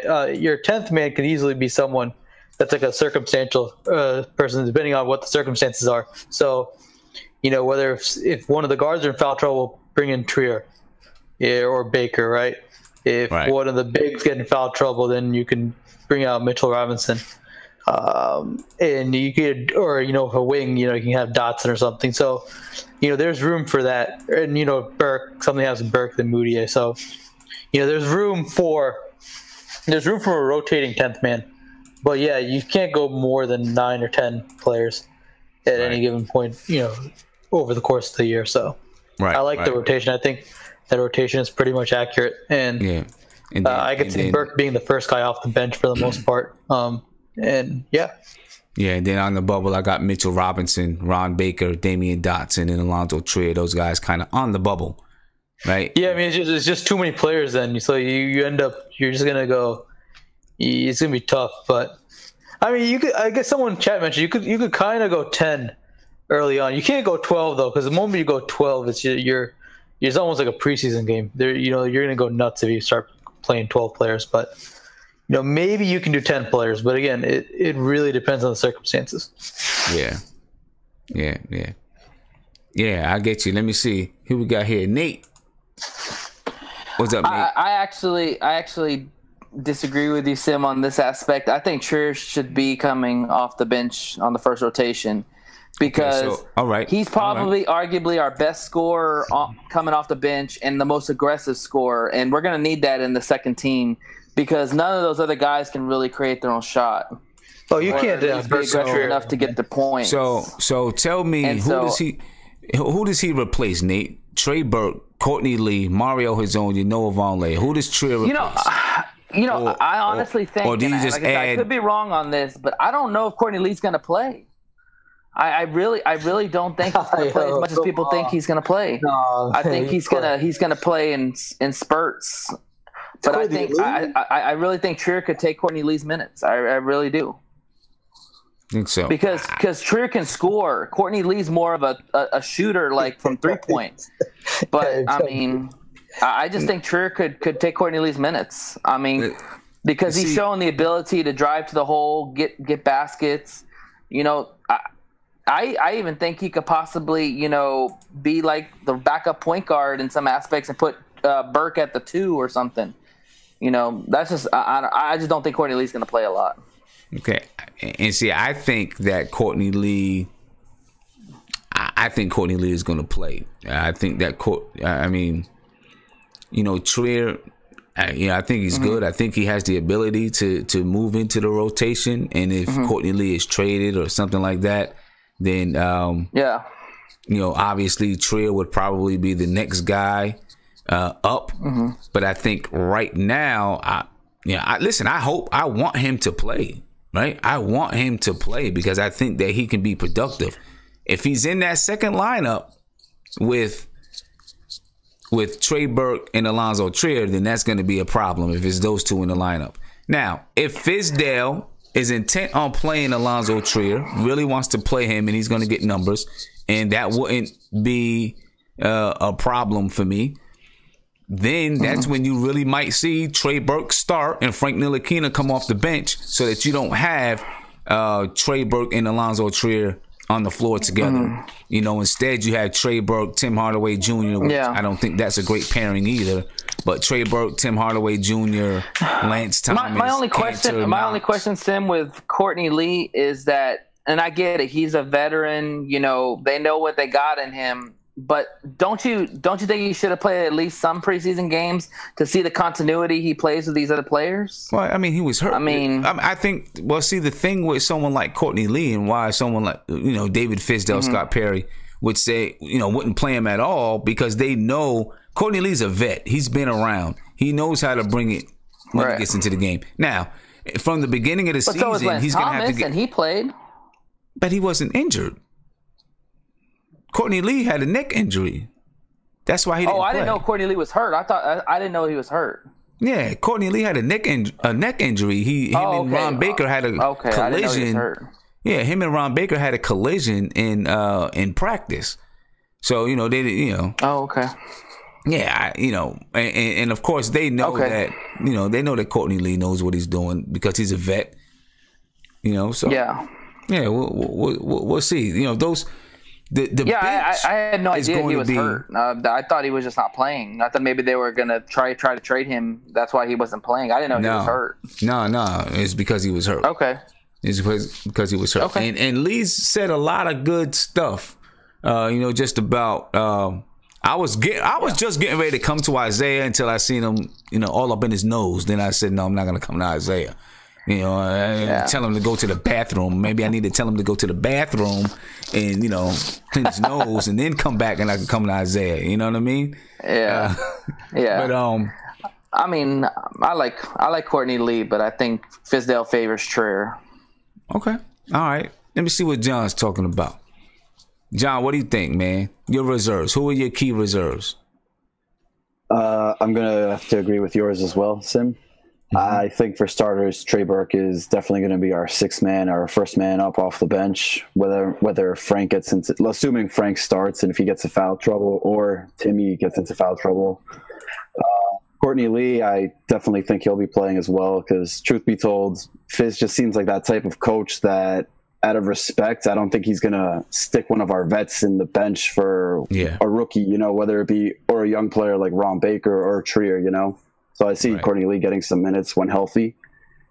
Hezonja, obviously, I think maybe I'm going to retrace what I said about Hezonja. Maybe I think it is that confidence thing. I was just looking at that article where he was reiterating himself. So he'll need some time. And Vonleh, I think he'll be a solid, obviously, because if Mitchell Robinson's not in this lineup, Vonleh's are pretty much next guy off as in terms of a big man, whether Mitchell Robinson's in the G League or playing with us, And as for that, unfortunately, I agree with the bubble as well because, I don't think you want to have 12 guys, going into the middle of the season or starting the season. Let's just have this all established between a 9 to 10 man rotation, But I think it's fortunate that we have these young rookies, because on any given night, if somebody's out, who knows, maybe these guys can just step it up and come and give us something off the bench, Just a good spark, in my opinion. Okay. All right. Let me get to this call real quick, and then we'll we'll continue. Caller, you're on live with Nothing But Knicks. What's popping? Hey, caller. Hello. Hey, Sam. This is Chester from Connecticut. Hey, Chester. How you doing? Good. Mm-hmm. It seems to me like the really good defensive teams are teams that hit their shots. It gives them a chance to get back on defense and set up. If you can't hit your shots, then you're going to get killed by fast breaks. And that's exactly what's happening with the Knicks.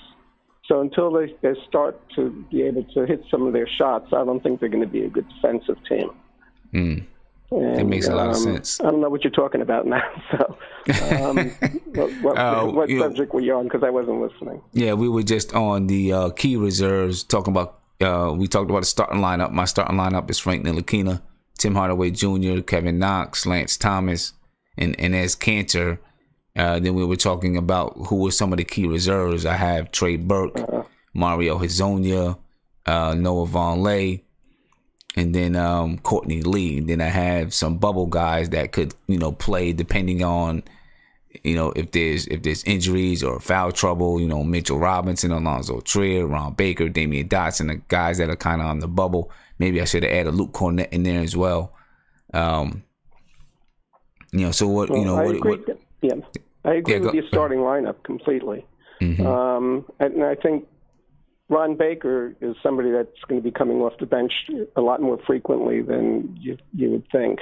And I think that Lee is probably going to get a lot of minutes. He might even start if he's healthy. Okay. And that's about it. Okay. I'll be happy to see you guys on Wednesday. Yeah, I'm looking forward to it, man. I'm super excited. I can't wait until Wednesday. Yeah, me too. Can't wait. All right, have a good one. I appreciate it, Chester. Have a good one. Okay. All right, bye. Later. All right. And, just getting to the end of our lineups and roster, I want to talk about the rookies, and I probably should have did this earlier. I just want to give some quick expectations. I want to go around and get some quick expectations from you guys about our rookies. Kevin Knox. You guys can see I spelled Mitchell Robinson correctly. Alonzo Trier. All right. I want to find out from you guys what are your expectations for these guys. So I'm gonna come to Isaiah. My man got cleaned up for us. He's ready to go. Isaiah, what are your expectations for these guys? My expectations from Kevin Knox is to individually make the first team all rookie and, average at least about 12 to 15 points a game. For Alonzo, I think Alonzo's going to be a microwave off the bench. I feel like he's going to give us 9 points. 9 points a game. Okay. And then with Mitch, and I think the way they're going to probably do is Mitch going to just play home games. When Mitch plays, he's probably going to get 1.5 blocks a game when he's home. When he's home. So you're not saying that's average. You're saying when he's home. Yeah, and then I want Kevin Knox also, team-wise, to bring the ball up the court and play above average defense. You said Kevin Knox to bring the ball up the court. Yep, and play above average defense. Okay, which I'm sure that'll happen sometimes, every once in a while, maybe. When the season really gets going and he gets a little bit more comfortable, probably. Because listen, there's going to be more intensity from preseason to the season. There's going to be more intensity when games start, right? Just like from the regular season to the NBA to the playoffs, there's more intensity. There's going to be more intensity going from preseason to the regular season. He's going to have to get used to that intense nature as well, especially that first game in the Garden. I wouldn't be surprised if he's late coming out to warm-ups because he's spending so much time in the bathroom. That first game at the Garden. You know what I'm saying? I mean, your first real NBA game at Madison Square Garden. And like it's a little bit different for Trae Young because that's not his home squad. This is your home team at the Garden, first NBA game. All the lights are on you. The Mecca, baby. You know what I'm saying? That there's gonna be the kid's gonna have. It's gonna be crazy. You're gonna have who's Mark screaming. You're gonna have us cheering on. Yeah, it's gonna be crazy, man. But I believe they can. I believe they can do it, man. And I just want everybody to be remember we gotta respect the process. Not trust it. We're gonna respect it. That's us. We respect the process. Okay, all right. Not trust it. It's gonna take some time, and when it comes together, it's gonna be great, man. Yeah. Hey, all right. Oh, you said I don't know if are you gonna talk about it yet about like where we're gonna meet up, or is that later? Well, we did talk about it. I talked about it on. There's a video. If you go back on my channel, look, there's a video there that you can check out. There's a video. My bad, baby. So, my bad. I didn't see it, but I'm gonna be there square. I'm gonna be there. But let me get to Prince. Prince, man. The rookies: Kevin Knox, Mitchell Robinson, Alonzo Trier. What are your expectations? Give me starting with Kevin Knox. I would definitely like to see my boy Knox definitely help and contribute out on the offensive end. Definitely be a more willing defensive participant. Become a more stickler to sticking to his I think you said it last chat, the minute details of playing defense and guarding his man. So definitely see the progression in his game grow and his basketball IQ progress. So I definitely would like to just see his game improve because we know he has the ability and the size and everything else, but we just got to make sure his basketball IQ and his development all mesh up this season and it's going in the right direction with his confidence. So definitely just seeing Kevin just be more assertive, like you said last chat, but assertive on the good end, not just jacking up shots or trying to overimpose himself into the team or the offense, but just kind of let it flow and just play his game. Okay, I like that Trier. Trier, I would like to see Trier just kind of like you said, like everybody's been saying in the chat, positively progress, becoming more of a combo facilitating and scoring guard. Because again, if he can give us 7 to 8 assists along with scoring 20 to 24 points a game, if that's what his game is going to be up there, like he'll be a great guard. And I'm not saying this season, but I'm saying again, if that's where he's going to push his game to, if he can average 14 points a game and distribute 4 or 5 assists with his little limited minutes that he'll be playing, just to show the progression in his game, just not be Gilbert Arenas and just score a million points, but also be able to run the offense and facilitate. Mitch Rob, I like to see Mitch Rob definitely stay his butt out of foul trouble. Put some weight on, and definitely help out the bigs. Help out the bigs as much as he can in the rotation with defense, and definitely putbacks and rebounds on the offensive end. So just letting those guys just be young, make those mistakes, but be able to grow from them. So that's what I'm really looking for. Just let them make mistakes, grow from them, and just become the best, just the best cultured basketball team that the Knicks have seen in a long time. Okay. All right. Sounds good. Viv. Yeah. Expectations? Yep, expectations. Kevin Knox, Alonzo Trier, Mitchell Robinson. I expect Knox to get somewhere around 14 points a game.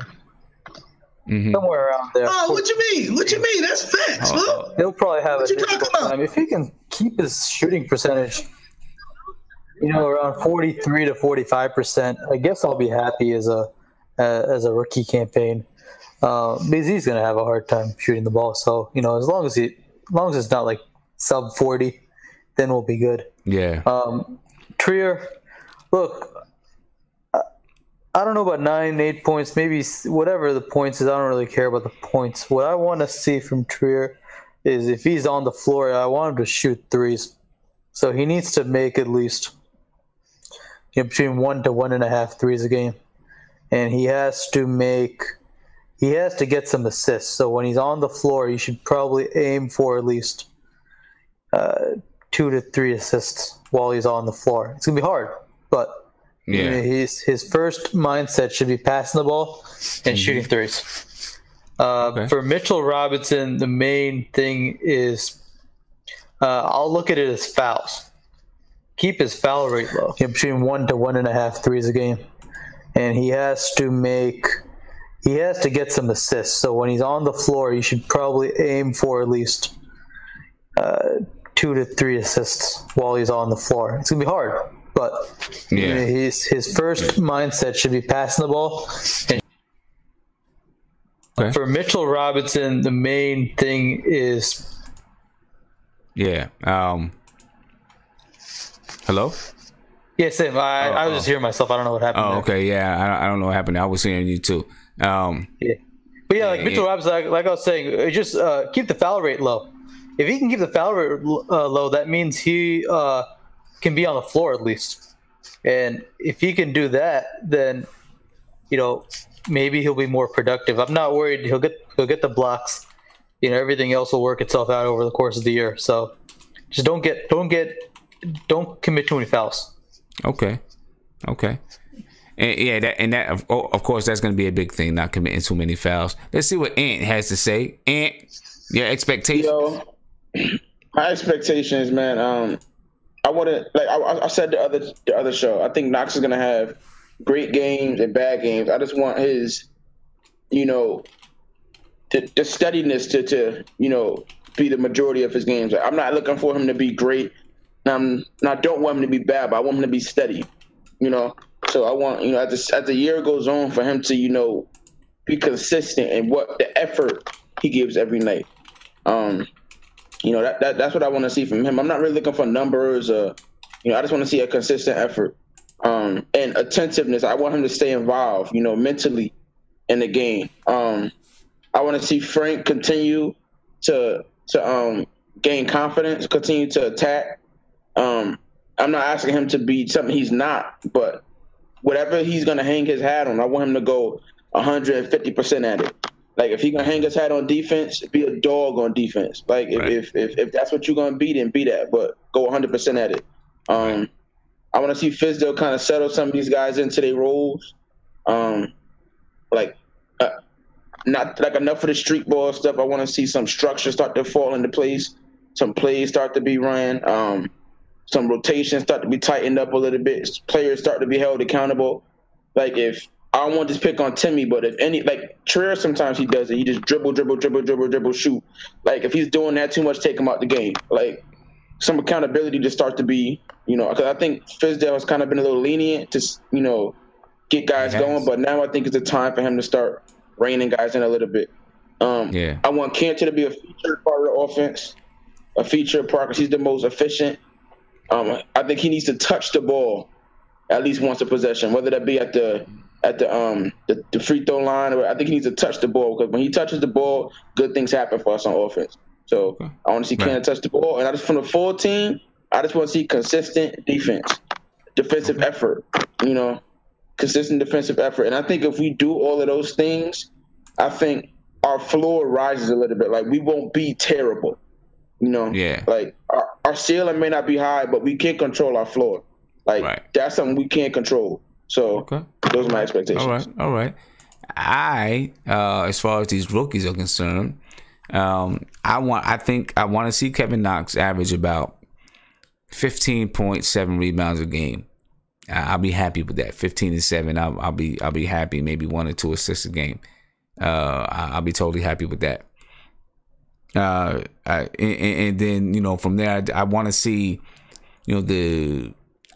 development throughout the year, right? Not just the points and the rebounds, but just development. How he's developed as a player. What is he adding? Has he added anything to his game throughout the year? Has he learned how to make better rotations defensively? Has he learned how to assert himself? Did he make sure to make himself part of the game every game that he's on the floor? Or if he starts off a little slow in that area, is he doing it by the time we get to the end of the season? I'm looking for those type of things for with his development. But I think he has the ability to be a 15 and 8 guy. Mitchell Robinson, I just want to see development. I feel like last year the Knicks took a stance with Frank Ntilikina where they had him. They didn't expect anything from him, and they had him really try to develop his body even throughout the season. Even though he was playing, I feel like they, if you remember, they said at the end of the season he had gained 8 pounds of muscle over the season. I'd like to see the same thing from Mitchell Robinson. And continue to work on his mechanics. He has the athletic ability. There's no doubt about it. Continue to work on his mechanics in all aspects of the game. Defensively, his shot. He's got to get a mid-range shot, be able to hit that elbow shot. If not, he'll be a liability for us.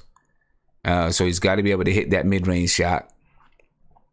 So those are the things that I'd like to see him work on this year. I could care less about his production on the court. We're going to see some highlights from him. There's no doubt about it. We'll see some highlights. We'll see some flashes of what he can be. But I'm not looking for him to do much besides develop. Alonzo Trier. I'd like to see Alonzo Trier crack the lineup. Right? Right now, he's going to remain a two-way player.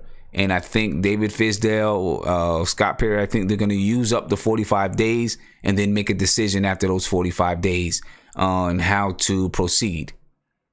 But I think they're going to use up the 45 days. And in the meantime, they'll be working on a way to really just get him on the squad.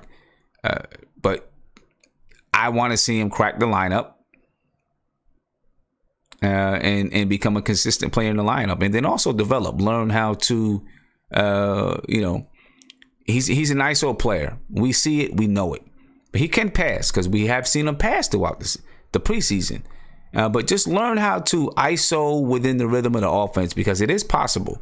Some people may not believe it's possible, but it is possible to ISO within the rhythm of the offense. Because you can catch the ball and boom, boom, 2 dribbles and you're to the rim. Quick moves instead of, all these rhythm bounces to get yourself ready. Catch the ball, quick move, boom. Quick move, boom. That's what I want to see from Alonzo Trier. We'll see how that goes. I want to give a couple of shout outs though. Big shout out to Marty Nix who hit me with some super chats. So Marty, I hope you're still on. And I'm going to go all the way back because he started doing it early. He said the only person that we should miss when we would talk about players that are gone from the team, he said the only person we should miss is KP. Well, on the basketball court, some of those players, Kyle O'Quinn, we're gonna miss some of the things he brings, but that's okay. And we'll see how we can make it up. He said we should have tanked for Luka. I disagree. Kenny Lane said thanks for the chat. He said Frank Knox, Kanter in the starting lineup. Monty gave a big shout out to Oscar, said he's better than the crying Knick fan. Definitely. And then big shout out to Michael Parker. Said, I've been saying since day one that Noah Vonleh is a poor man's Antonio McDyess. Maybe. I don't know if he's I guess you could say poor man's because he's definitely not as talented as Antonio McDyess was. Antonio McDyess was a talented guy. But let's talk about some storylines. Some storylines going into the season because there's definitely going to be some storylines that are going to last throughout the season. And we're going to have to deal with them, obviously. And the number one storyline is going to be KP's return. So here's some storylines to watch going throughout the season. Kristaps Porzingis, when will he return? I tend to think, I don't know. I think that he's going to return closer towards the end of the year.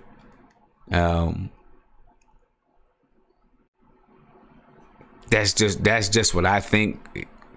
For safety purposes, I guess.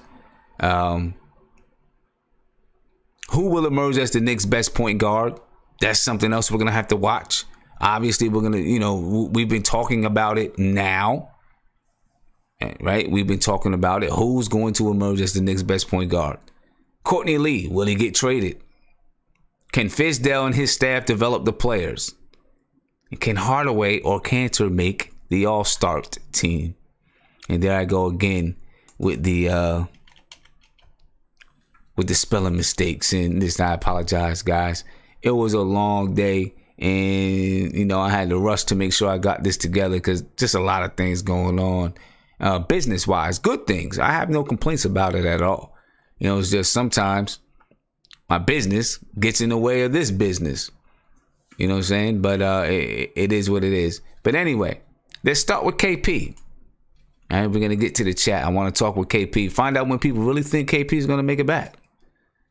All right. Let me see. Guillermo, what's popping, man?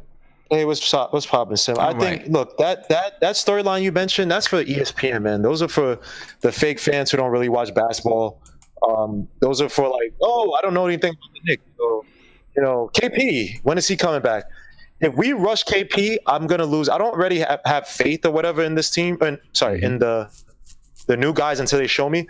If they pull that stuff, then that really shows that they're really here just because they know that New York is going to be a hot destination for free agents, and he's just here for the glamours and glitz. KP does not need to rush back whatsoever. We're not competing for a championship. We're not doing much this year in terms outside of player development, getting a system, getting a culture, and weeding out the guys that we don't need. Try to sell off some assets. KP does not need to return. And I don't care about no pressure, none of that crap. He does not need to return. Now, Dolan needs to stay out of it. We don't need another him doing the mellow thing and getting involved and, pressuring the team while doing things.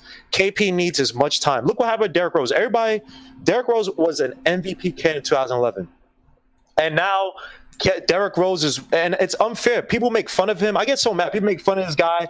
This guy's been going through all this stuff just because of his knees, and he rushed it back when he wasn't ready. So none of that crap with KP. I think the more interesting point of storyline for real New York fans is going to be Frank. Because Frank is going to go through some hiccups, man. He's going to go through some trial tribulations, and it's going to be how much faith does Fizdale have in this guy, especially when you have, say, Kyrie or some of these guys that might be coming in as free agents next year. So that KP stuff, whatever. Okay, all right. I mean, it's going to be a story though. It's going to be a question. It's just going to be a question. I'm sure players on the team. Can I ask you, Sim? Would you bring him back if you're the coach of the Knicks? I wouldn't bring him back until he's 110%.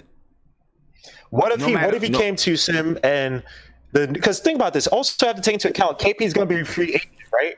Mm-hmm. So he's looking for value. He might think in his head, hey, let me rush back. You might be thinking long term as a coach, like, hey, look, KP, even if I'm not your coach next year, you don't want to ruin your career. You don't want to become a limited guy because you may have rushed it back.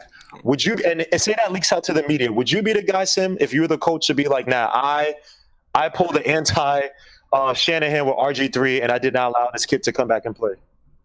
I mean, first of all, I'd rely on the team doctors. KP's going to have his doctors, and then you're going to have the team doctors. If the team doctors say, hey, he's 110%, he can play, then I'm going to go with what the team doctors say. Right? If the team, if he says he's okay and the team doctors say we don't think he's ready, I'm gonna go with what the team doctors say, and I say, no. I mean, the team doctors are saying you're not ready to play. We don't want you to play because, our team doctors say you're not ready to play. That's the way I would go about it, and because I think it is, I think it's important if he can play, if he's 110%. I think it's important that he plays at the end of the season if he can play.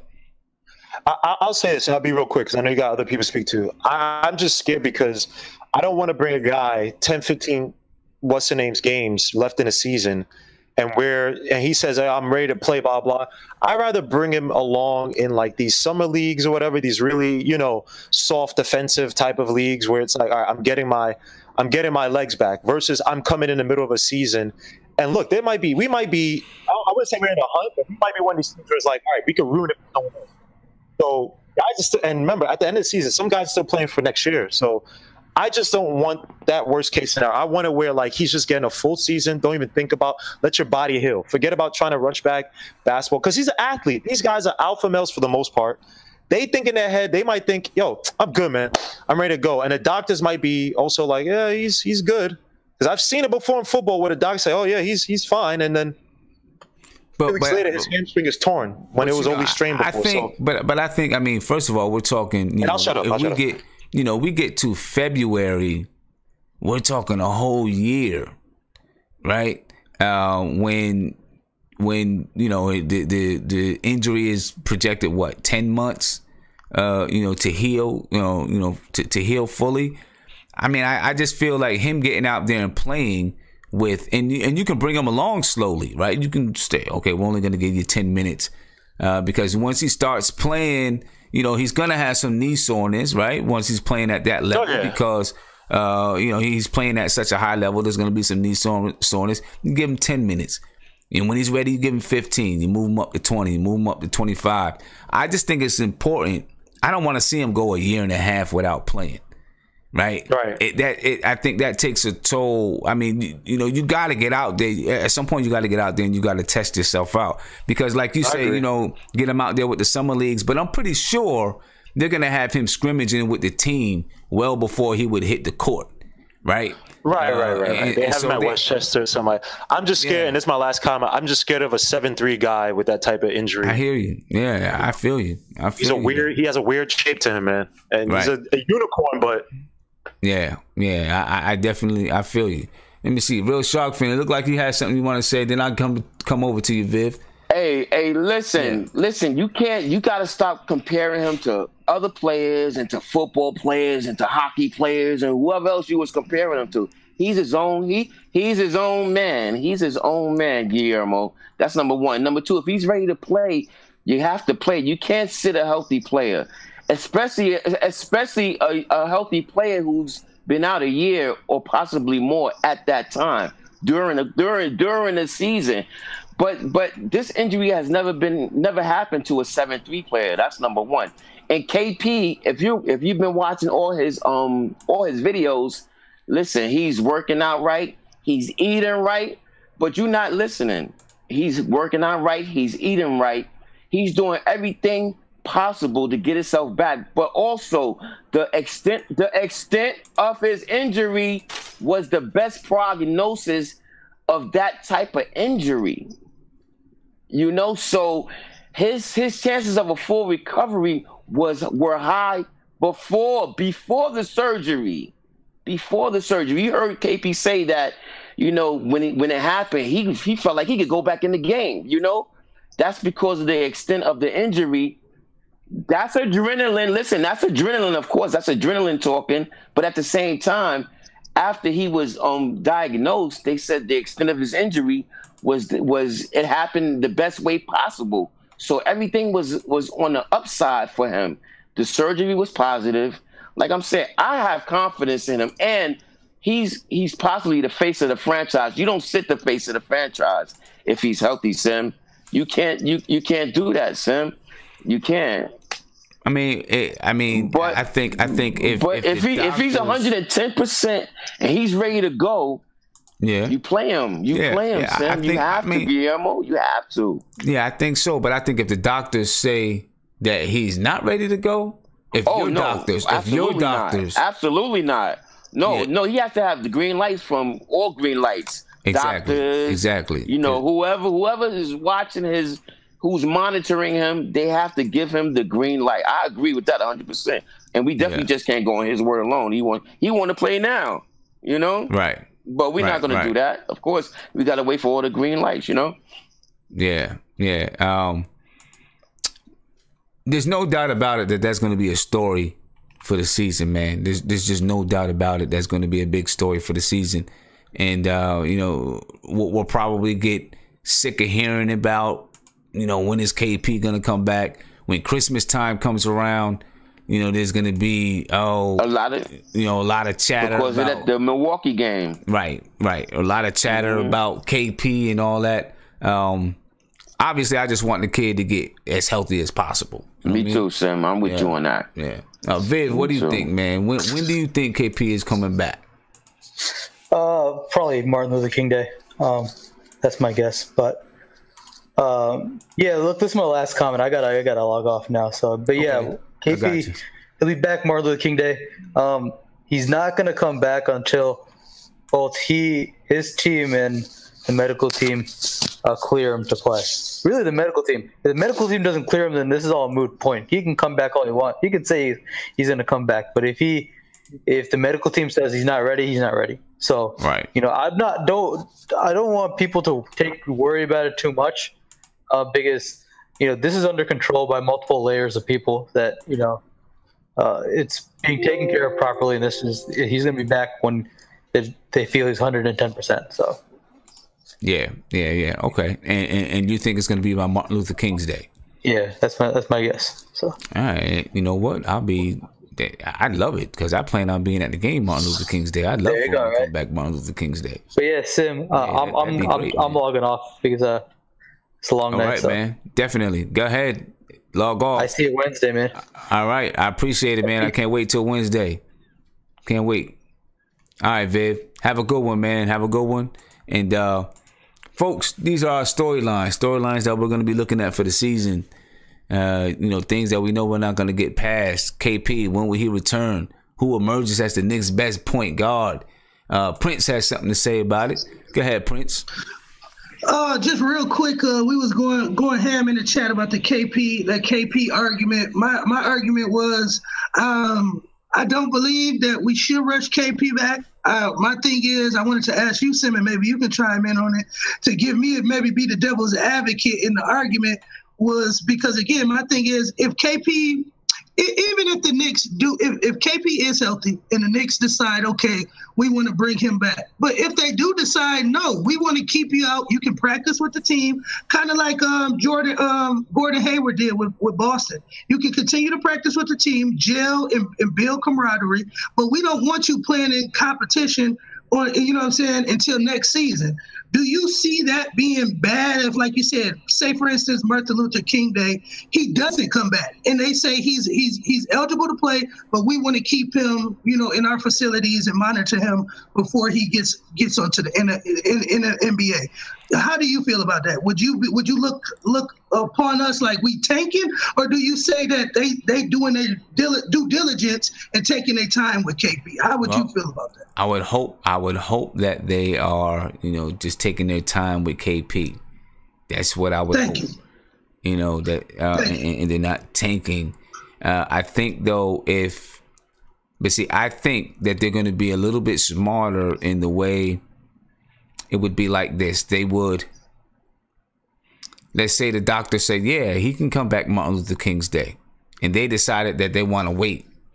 I don't think they would put it out there and say, yeah, he's eligible to play, but we want to wait. That's what I said. That's what I told Ant and them. I said, they're not going to tell everybody in the world, like, oh, KP is 100% healthy, but we're going to keep him at home. I said that, but I said I didn't think that they would portray that to the masses and tell everybody out there, oh, KP is 100% healthy, but we as Knicks, we want to keep him sitting on the bench so that we can tank. Like, no, I don't think that they would never, say that. And my thing is, I don't think free agents in today's market, I don't think that would look bad, because same thing that happened in Philadelphia.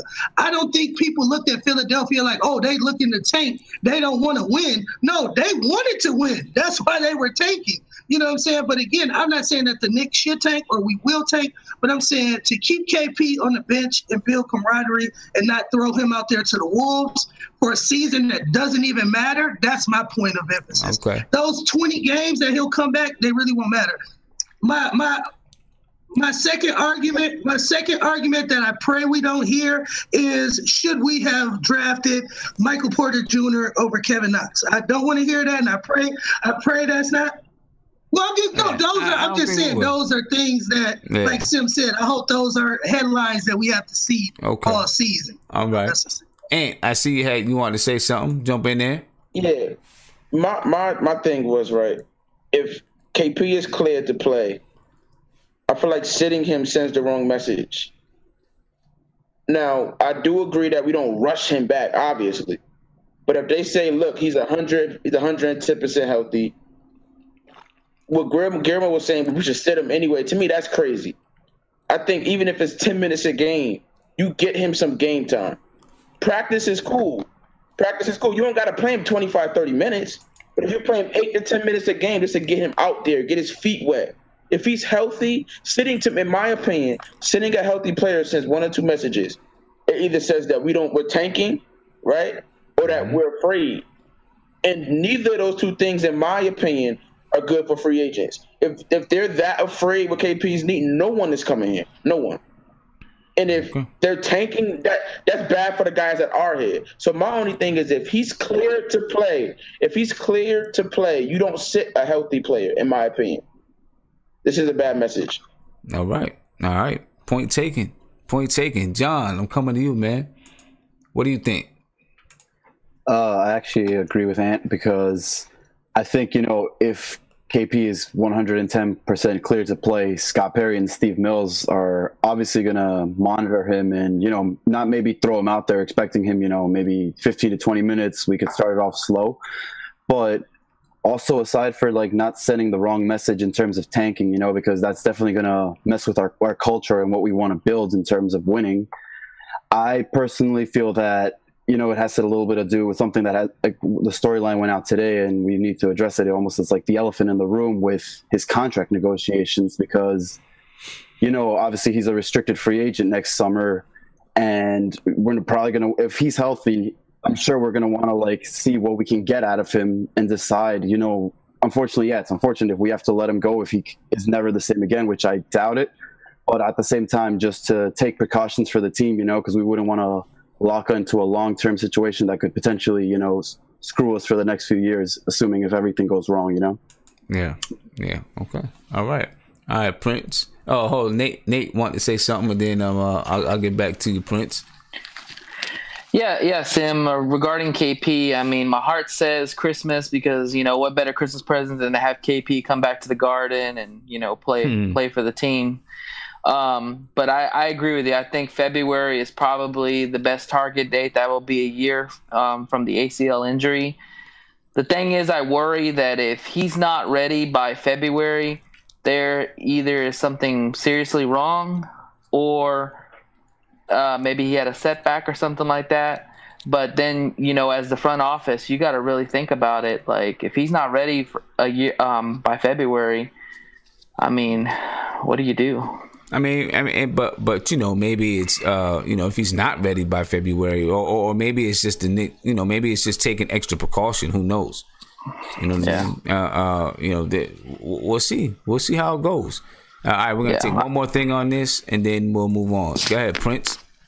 Yeah, no reason to keep beating a dead horse. But that was my thing. Is what I'm saying is, if we do even fathom to think to let KP walk, what free agent would we be able to pick up? And with his money, it'd be asinine to let KP walk. And I understand that we got to see what we getting from KP, but I mean, rightfully said, if the doctors say he's okay and he's practicing with the team. Next summer, pay that man his money so that we can, get into training camp and we can bring in some free agents and do what we need to do. Yeah. All right. Let's talk about some of these other storylines. All right. And we're going to go quick. Who's going to emerge as the Knicks' best point guard? I'm going to just come around. Tell me quick. Go ahead, Prince. Who's emerging? Best point guard, Frank Ntilikina. I was going to say, if you would have said Moutier, I was taking you out the chat. I was taking you out the chat if you said Moutier. I was taking you out. You see, I was throwing up the M. No. Frank Ntilikina. All right. Frank Ntilikina. All right. Guillermo. Frank. All right. John. Frank. Nate. Ant. I think Frank Edge, Trey Burke, but by the end of the year, it's going to be a landslide, Frank. Okay. And then Real Sharp. You already know where I'm going, Frank. All right. I'm with it. I think Frank. Chat. I'm just seeing let me see. Marty Nick says Frank. We'll see what else people say in the chat. Let's see. I'm going to come around again, starting with you, Ant. Will Courtney Lee get traded? Yes. You say he's going to get traded. Real Shark Fin, will he get traded by the end of the season? Yes. John? Will Courtney Lee get traded by the end of the season, John? Yes. Guillermo, will he be traded? Yeah, definitely. Mid-season. Okay. Prince? I would definitely like it, man. I hope that's where we pushing with it, because like you said, 30 years old, get him out of here. Okay. Golly. I was about to say. All That's right. messed up, man. All right, back to you, Prince. Can Fizdale and his staff develop the players and hold them accountable? Can they do it? I believe so. I believe from what they've shown us and the type of guys that he brought in, like he said, I think Angie said this earlier in the chat that he didn't bring in no yes men. These are guys who, have egos and, they have ideas for their career. So, they take their job serious. And I didn't get a chance to talk about that, the staff, but basically Jud Buechler, he won championships with the Bulls. So he was coached under Phil Jackson. He coached in that system. So he understands winning. A couple of those other guys, Ronald Isley, he was a really good point guard. So again, I got a lot of faith in those guys. I got a lot of faith in Fizz that the way his pedagogy, he set up his pedagogy, I really believe that's where he's going to stick with his plan of developing these guys and building a system. All right. Did you say Ron Isley or did you say Howard Isley? Howard. I thought you said Ron first. I was about to say Ron Baker and Howard Isley.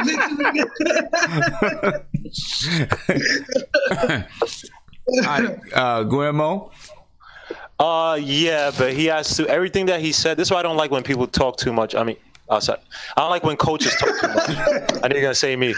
But I was gonna say because he's putting all these things like you eat what you kill. I'm gonna punish you for the dumb mistakes, up for the effort mistakes and stuff. But I'm gonna teach you on the technical stuff. And I think the biggest thing this season is gonna be with Tim Hardaway, right? Because look, Tim Hardaway is gonna be our best scorer, but he's not gonna be the most efficient. So he's gonna be the guy that he's gonna take the ball straight from Trey Burke or Frank and just chuck up shots out of the rhythm of the game and stuff. And they need to have that quick pull. They need to be able to stomach games where they're losing by 20, 30 because they don't have a bona fide score, but they are installing and instilling a culture. And yeah, you're going to have to basically kind of be like, hey, if you veterans aren't going to fall in line, good luck. And for the young guys, we can't let you poison them. So that's how I feel. If they do that, then yeah, they can install a culture, man. They can install that Pat Riley type of, yeah, everybody's under me. We all have, it's, the pyramid type of thing. I'm at the top of the pyramid and everyone follows type of thing. So hopefully that's it, but it remains to be seen. Okay. All right. John? Yeah, actually, I think they can because, Fizz actually came out of, Pat Riley's wing, and we all know Pat Riley is just this guy. It's all about hard work, grinding, and everything. And obviously Fizz brings that with him. He's just that guy who's always expecting much. I feel he's respected in the locker room. And I think we were saying it earlier in the show today about how even our coaching staff, it's composed of individuals who all just work their way to get to the top. And if we look at our roster, it's all guys who were once considered high talent draft picks, and regardless of what their situation is here, they're all here to prove something. And I feel that, they could just trust within our head coach and the systems and just, see what we can produce from there. And obviously in time, we'll see, the results will be whether we win or not, and we'll see we can go from there. All right. Real Shark fan. Well, I think it's yet to be seen because we're going to see if they reprimand players for lack of play or for anything that they do that they don't feel they should have done. So I think it's going to be a wait and see game as far as that is concerned. Okay. All right. And we better hope so. And if he can, I think we're going to see good things. I think it's a misconception that we lack talent on this team. I don't think we lack talent. We lack developed talent. So if we can develop the talent that we have, we can start seeing some positive results sooner rather than later. Okay. All right. Let me see. Well, the next one. Can Hardaway or Kanter make the All-Star team? And I'm coming to you. Can either one of those guys make the All-Star team? Hardaway, never. Kanter, I'm rooting for it. I think he actually can make a push this year. All right. Real Shark fan? I think they both can make it if they both are consistent. At the same time? At the same time. We can have two Knicks. If they both All-Stars. We might be. We don't know. If they both All-Stars. If they both All started yet. Yeah. If they both All-Stars, then we're making the playoffs. So everybody's on an even playing field right now. So these are just predictions. So nobody's right, nobody's wrong. These are just talk. Nah, not all predictions are created equal. I'm sorry. Right. That's true. I agree. I agree. I agree. Right. And everybody has an opinion. Like everybody has, right? Hey. All right, John. Can Hardaway or Kanter, one of those guys, make the playoff, make the All-Star team? Hardaway, no, I don't think so, because truth be told, I feel like we've seen his ceiling. This is all we're gonna ever get out of him. I don't think he'll ever be a top-notch defender. I don't think he'll ever be a consistent I'm glad you said scorer. that, John. I don't think he'll ever be able to dish the ball out, rebound at a consistent levels. But we sold that basically on his past, correct? That he's not going to be an all-star. Okay. Listen, man, this is what I see from this guy. He does it every year. I've never seen anything that just shows he'll grow. But I just who knows? I'm not ruling him out. Obviously, he's on our team. I'm rooting for him to do good. Believe me, I want him to. But just off what we've seen all these years from him, this guy is 26 years old. I don't see him taking another step. Honestly, he's just that whole article with him being a leader. I just found that ridiculous myself, because he's just this little brat with just such a high ego, and he thinks too much of himself. All right. But as we can address Kanter, if we didn't have so many other guys or maybe centers or other forwards, like Drummonds or Blake Griffin's in the East, maybe he could. But I think he definitely had a shot for his numbers, I guess. Okay. All right. Guillermo, what do you think? My prediction is going to be solid. Tim Hardaway Jr. is definitely not going to be an all-star. The guy's just too inefficient. He's stuck in his ways. He's not going to change. You haven't seen it.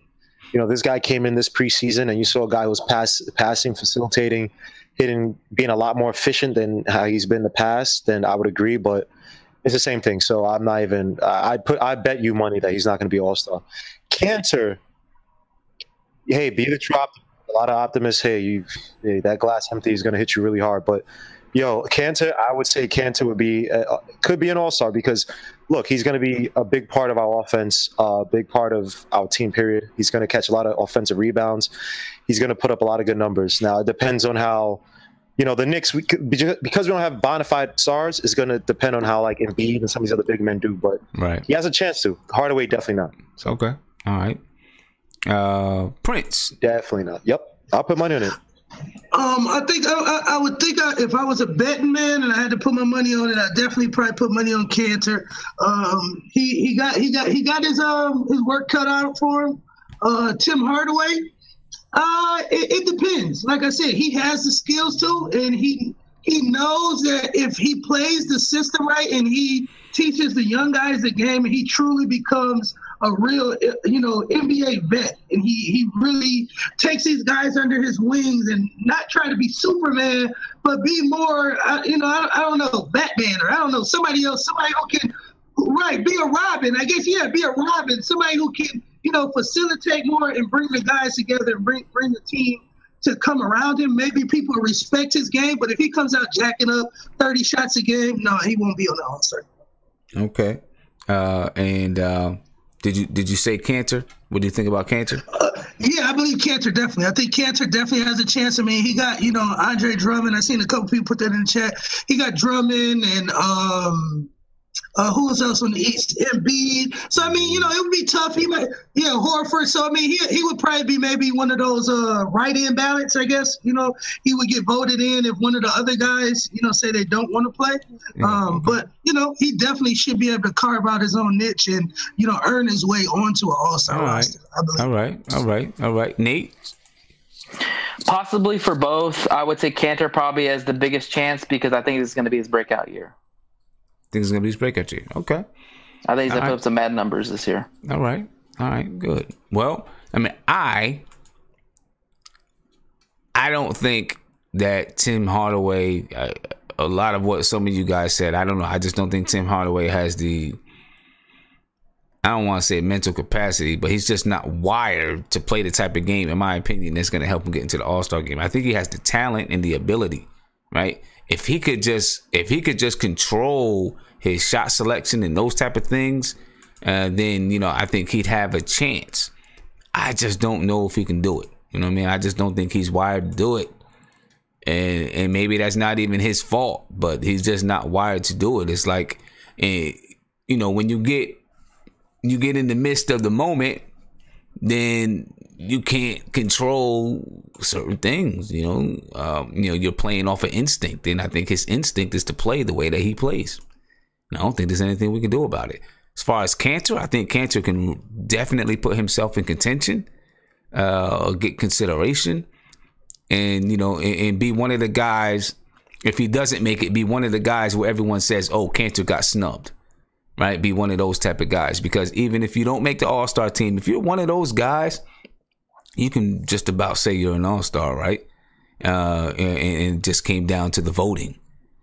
But I think Kanter can put his name, at least put his name in that situation. I mean, in that realm of people. I think he can do it this year, as long as he's getting minutes down the stretch. It's going to come down to his defense. Can he play enough defense to stay on the floor?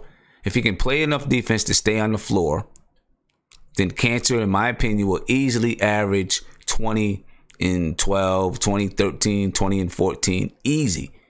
Right? In 25 minutes a game, 25 to 27 minutes a game last year, he was 14 and 12.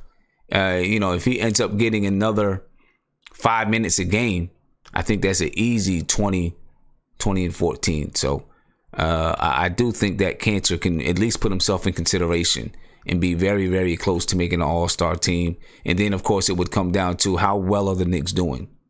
It would come down to that. The next thing, and this is kind of the last portion, and I know it's late. We've been on for 2.5 hours. I thank you guys for sticking with me. I just remind you again, hit that subscribe button, hit the like. Leave some comments right there on the video. Tell me what you think. And of course, Who's Mark never showed up. I don't know what happened with Who's Mark. Here he is. Who's Mark shows up now, all the way at the end of the stream. Isn't that something? I don't know where Who's Mark's been all night, but he shows up at the end of the stream. When we're just about done, we've been on for 2.5 hours. Now Who's Mark wants to show up. I don't know, Mark. That's a little bit fugazi, bro. What happened? That's a little bit fugazi right there, my brother. But I have my predictions anyway. I just want to give out my predictions, and then I'll get the video chats. Get your guys' opinion. My predictions for the team. I think we're going to be, and I'm just speaking honestly, I'm hoping for more. I'm hoping for more. But I think we're going to be 33 wins and 59 losses. These are my honest predictions, but of course I have some bold predictions. 33 wins, 59 losses, 33 and 59 on the season, missed the playoffs. That's what I think. I think Knox is going to be a top three in the Rookie of the Year voting. Porzingis, I think he's going to return before the end of the season, closer to the end of the season maybe. I think it's going to be after Martin Luther King's Day. Viv says Martin Luther King's Day. I would love it. I think it's going to be after Martin Luther King's Day, closer to the end, maybe March, April, somewhere around there. That's when I think we see him return to the floor. I hope that he returns before then, as long as he's healthy. Alonzo Trier. I think Alonzo Trier is going to become a rotation player. And free up some space for, make some people expendable. I think Alonzo Trier is going to do that this year. And I think Kanter is going to get all-star consideration. That doesn't mean he's going to make it, but all-star consideration. That's what I think. So, again, my predictions, 33 and 59. Kevin Knox, top 3 in Rookie of the Year voting. Porzingis returns to the season by the end of the season. Is able to play maybe the last 2 months of the season. Alonzo Trier becomes a rotation player. Kanter gets all-star consideration. Right? These are my season predictions. I'm going to come around to the chat. I want to hear you guys, what your predictions are for the season. And then we'll do some bold predictions right there at the end, because we're not going to go into the debate now. Who's Mark? I'm sorry. You came on a little bit too late, my brother. It's like 1:19 in the morning. You know, people got stuff to do.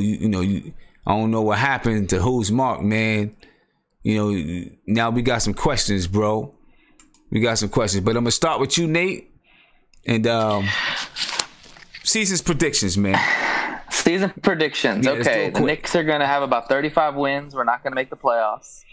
We're gonna be a top 15 defense, and Frank Ntilikina is gonna be in the running for Most Improved Player of the Year.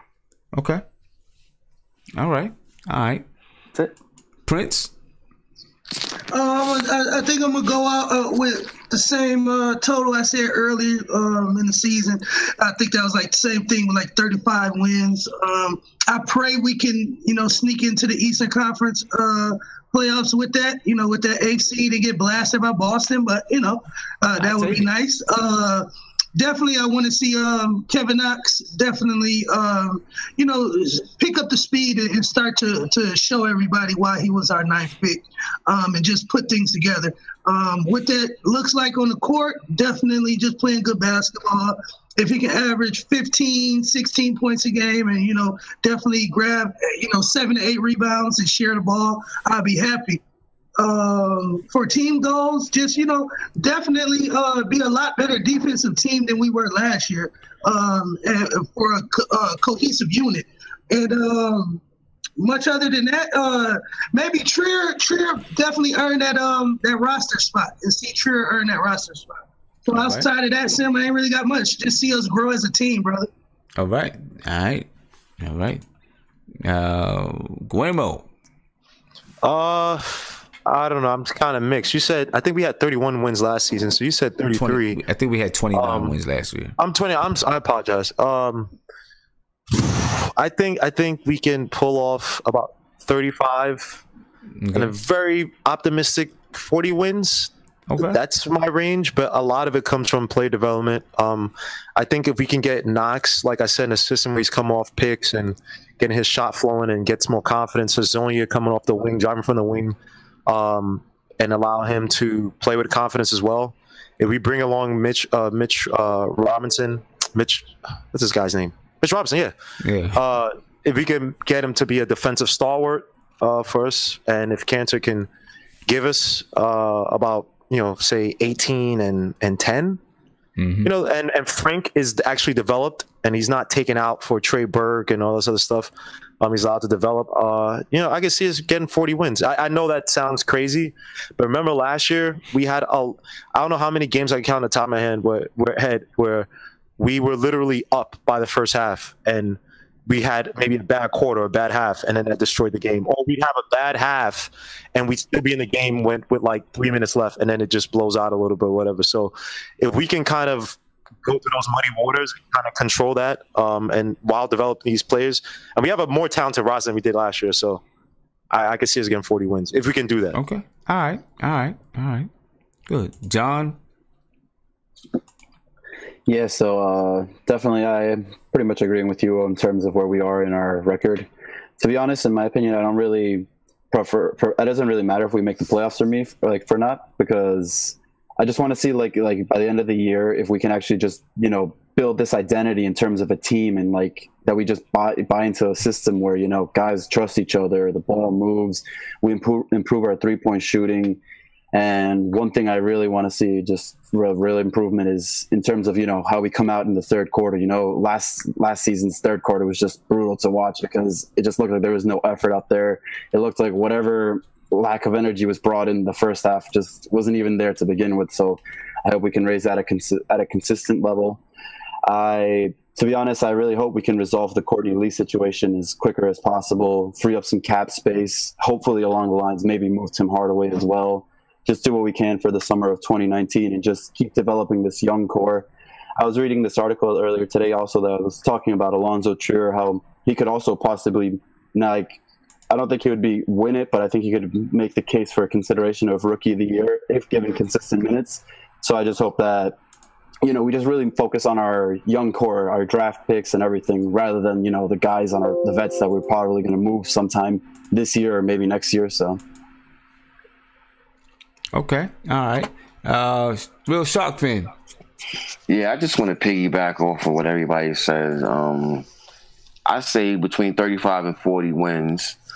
I really want to see our point guard develop. I want to see that really, really, really grow. I want to see Frank separate himself from all the rest, or whoever's going to be the leader. I want them to really separate themselves from all the other guards or point guards that he's playing at that position. And I want us to gel, man. And making the playoffs is not important to me either as us coming together as a team. We need to come together and show a little fight because, like Guillermo said, we lost a lot of single-digit games last year that we could have won. So I factored those into my wins as well. I don't know the exact number, but it was a lot of single-digit losses that we had, and a lot of those games we could have won, Sim. Yeah. Okay. All right. And listen, I had to make another correction. Hey, and I got to give myself donkey of the night tonight. As I had so many little typos in my graphics. Right, I seen that too. I didn't want to say nothing, Sim, but yeah, I was got my pen and everything. I had to. Somebody said it in the chat. I looked like, dang, I did have the Knicks playing 92 games. So I had the Knicks being 33 and 49, not 33 and 59. And I give myself donkey tonight, man. It would go to who's Mark, but he said he was invited out. Okay, all right, Mark. He was invited out to dinner or whatever he was invited out to. So I'm gonna give myself donkey tonight. Give myself donkey tonight. And I gotta make sure listen, I was doing a fantasy league and finishing this up at the same time, and then at the same time taking a phone call from one of my clients. It was just but no excuses, man. But I fixed it. So it happens. Some human, man. I fixed it. You know what I mean? So it is. Human, brother. Yeah. So, hey, I'm coming to you, bro. Your predictions on the season. Like a couple weeks ago, I had us at like 35 and like 47, but I don't think Kevin Knox is there yet, so I'm gonna bump that down to like 30 and 52. Okay. I think Frank wins Most Improved Player of the Year. And I think we missed the playoffs by like 5 to 6 games. All right. Okay. Well, staying in the same vein, we're gonna end it. We're gonna end it with this. Just give me your bold prediction. One bold, 2 bold predictions. I'm start with you, Ant. Kanter makes the All-Star team. Frank makes second team all defense. Okay. All right. Real Shark Fin. Frank is gonna put somebody on the poster, and they're gonna chant Ron Baker's name in the Garden at least one game. Okay. They're gonna chant his name, Ron Baker. All right. John. Let's see. Mitch Robinson possibly making an NBA All-Rookie team. Okay. And let's see. Knox. Yeah, and throw in Knox as well as there. So we got 2 of our guys. In the All-Rookie team? Yes. Okay. All right.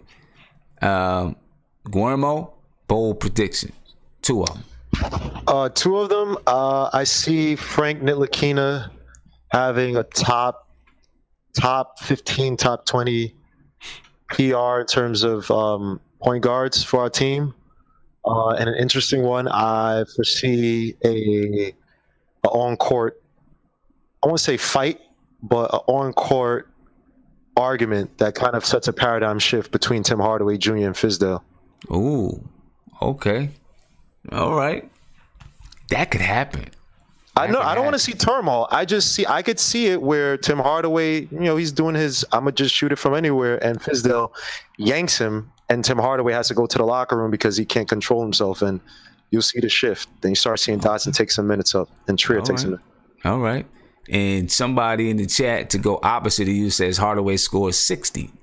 I don't know if that's opposite of you, but yeah, exactly. That'd be crazy if Hardaway scores 60. Prince, hold up, Prince. Oh, there we go. Prince is on you. First, let's go with Knox scores over 30, and you already know my dark horse. Moutier finds a way to right the ship, man. Moutier finds a way to right the ship. All right. You know what? It's a bold prediction, so I'm gonna give him that. It's a bold prediction. We knew it was coming. Nate. Sam, I'm going to stick with my bold prediction. I think I told you the last time. Knicks are going to finish with a top 4 seed, and we're going to get home court. We're going to get home court advantage first round of the playoffs. Fizdales is going to win Coach of the Year, and Kanter's going to be an All-Star. Okay, all right. And my bold prediction is that the Knicks are going to make the playoffs. Gotta believe, man. Gotta believe. That's my bold prediction. My bold prediction. Now, I gave you my real prediction, but my bold prediction that the Knicks are going to make the playoffs.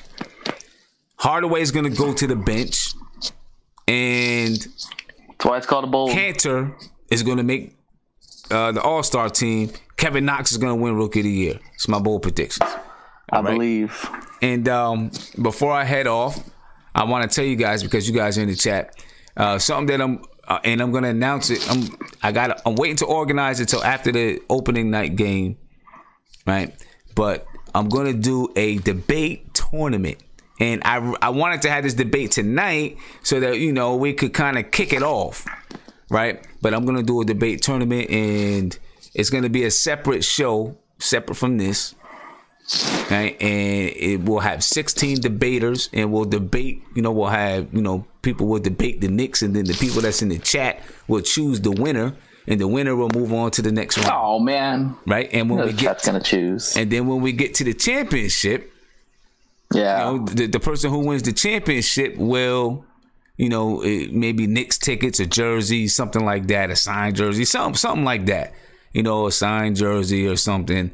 We'll figure out what that's gonna be. But we're gonna have a debate tournament, and like the people who are the 16 contestants. We'll do interviews with them. We'll do like a separate video with an interview with that person. We'll have, the little face off where they kind of, pump up the match a little bit, and then we'll finally have the match. So, yeah, it should be fun. Should be pretty fun.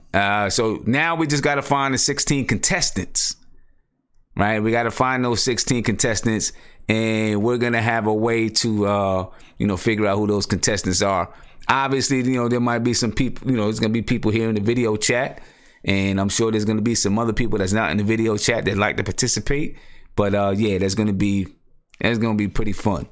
All right. But so I'm working it all out now on how it's going to look and everything. But I should have something announced probably within the next week and a half on all the dates and how we're going to work it out. So just wanted to let you guys know that to look out for it, because there'll probably be some kind of sign-ups or something like that, so that we can get the contestants in.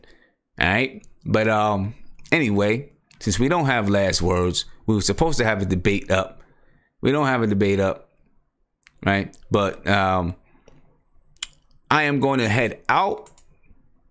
The next time you guys will see me live will be from the game. All right. I'll be getting to the game early so I can, handle some administrative stuff. And then I'll be in the lounge early, and we're going to start streaming about 6:30. That's when we're going to start streaming live from the lounge. We'll do a little pregame. We'll interview people who are there at the game. We'll interview, that's it. We'll interview people who's there at the game. And then, once the game starts, we'll shut the stream off. Maybe we'll come back on at halftime, and then we'll come back on at the end of the game for about a half an hour. But it should be really, really fun. And if we get lucky, maybe we'll find a way where we can stream throughout the whole game. We won't be able to stream the actual game, we'll just be streaming people talking in the lounge and, commentating the game and stuff like that. If we do, we'll see how it goes, but you guys will know. But again, the next time you'll see me live will be Wednesday night from Madison Square Garden for opening night, and it's going to be a blast. It's definitely going to be a blast. Don't forget to subscribe to the channel. Hit the like button. Hit that notification bell so you can be notified anytime that I'm live or a video drops or anything like that goes down. All right. Again, just one last reminder. Martin Luther King Day, January 21st, 2019. Tickets for sale, nothingbutnicks.com/NBK events. And I'm going to put it in the chat right now. Again, that's nothingbutnicks.com/NBK events. And you can purchase tickets to see the Knicks versus the Oklahoma City Thunder. And, you'll be in a lounge, a private lounge. Food and beverages included. Courtside at, for shoot around. A tour of the garden. And of course, you'll be with NBK, people from the NBK chat. You know what I'm saying? So check it out. Get your tickets. October 26th is the deadline. So, I hope to see you there. Definitely hope to see you there. But anyway, I'm out. I'll see you guys from the garden. And have a good one. Have a great week. Peace.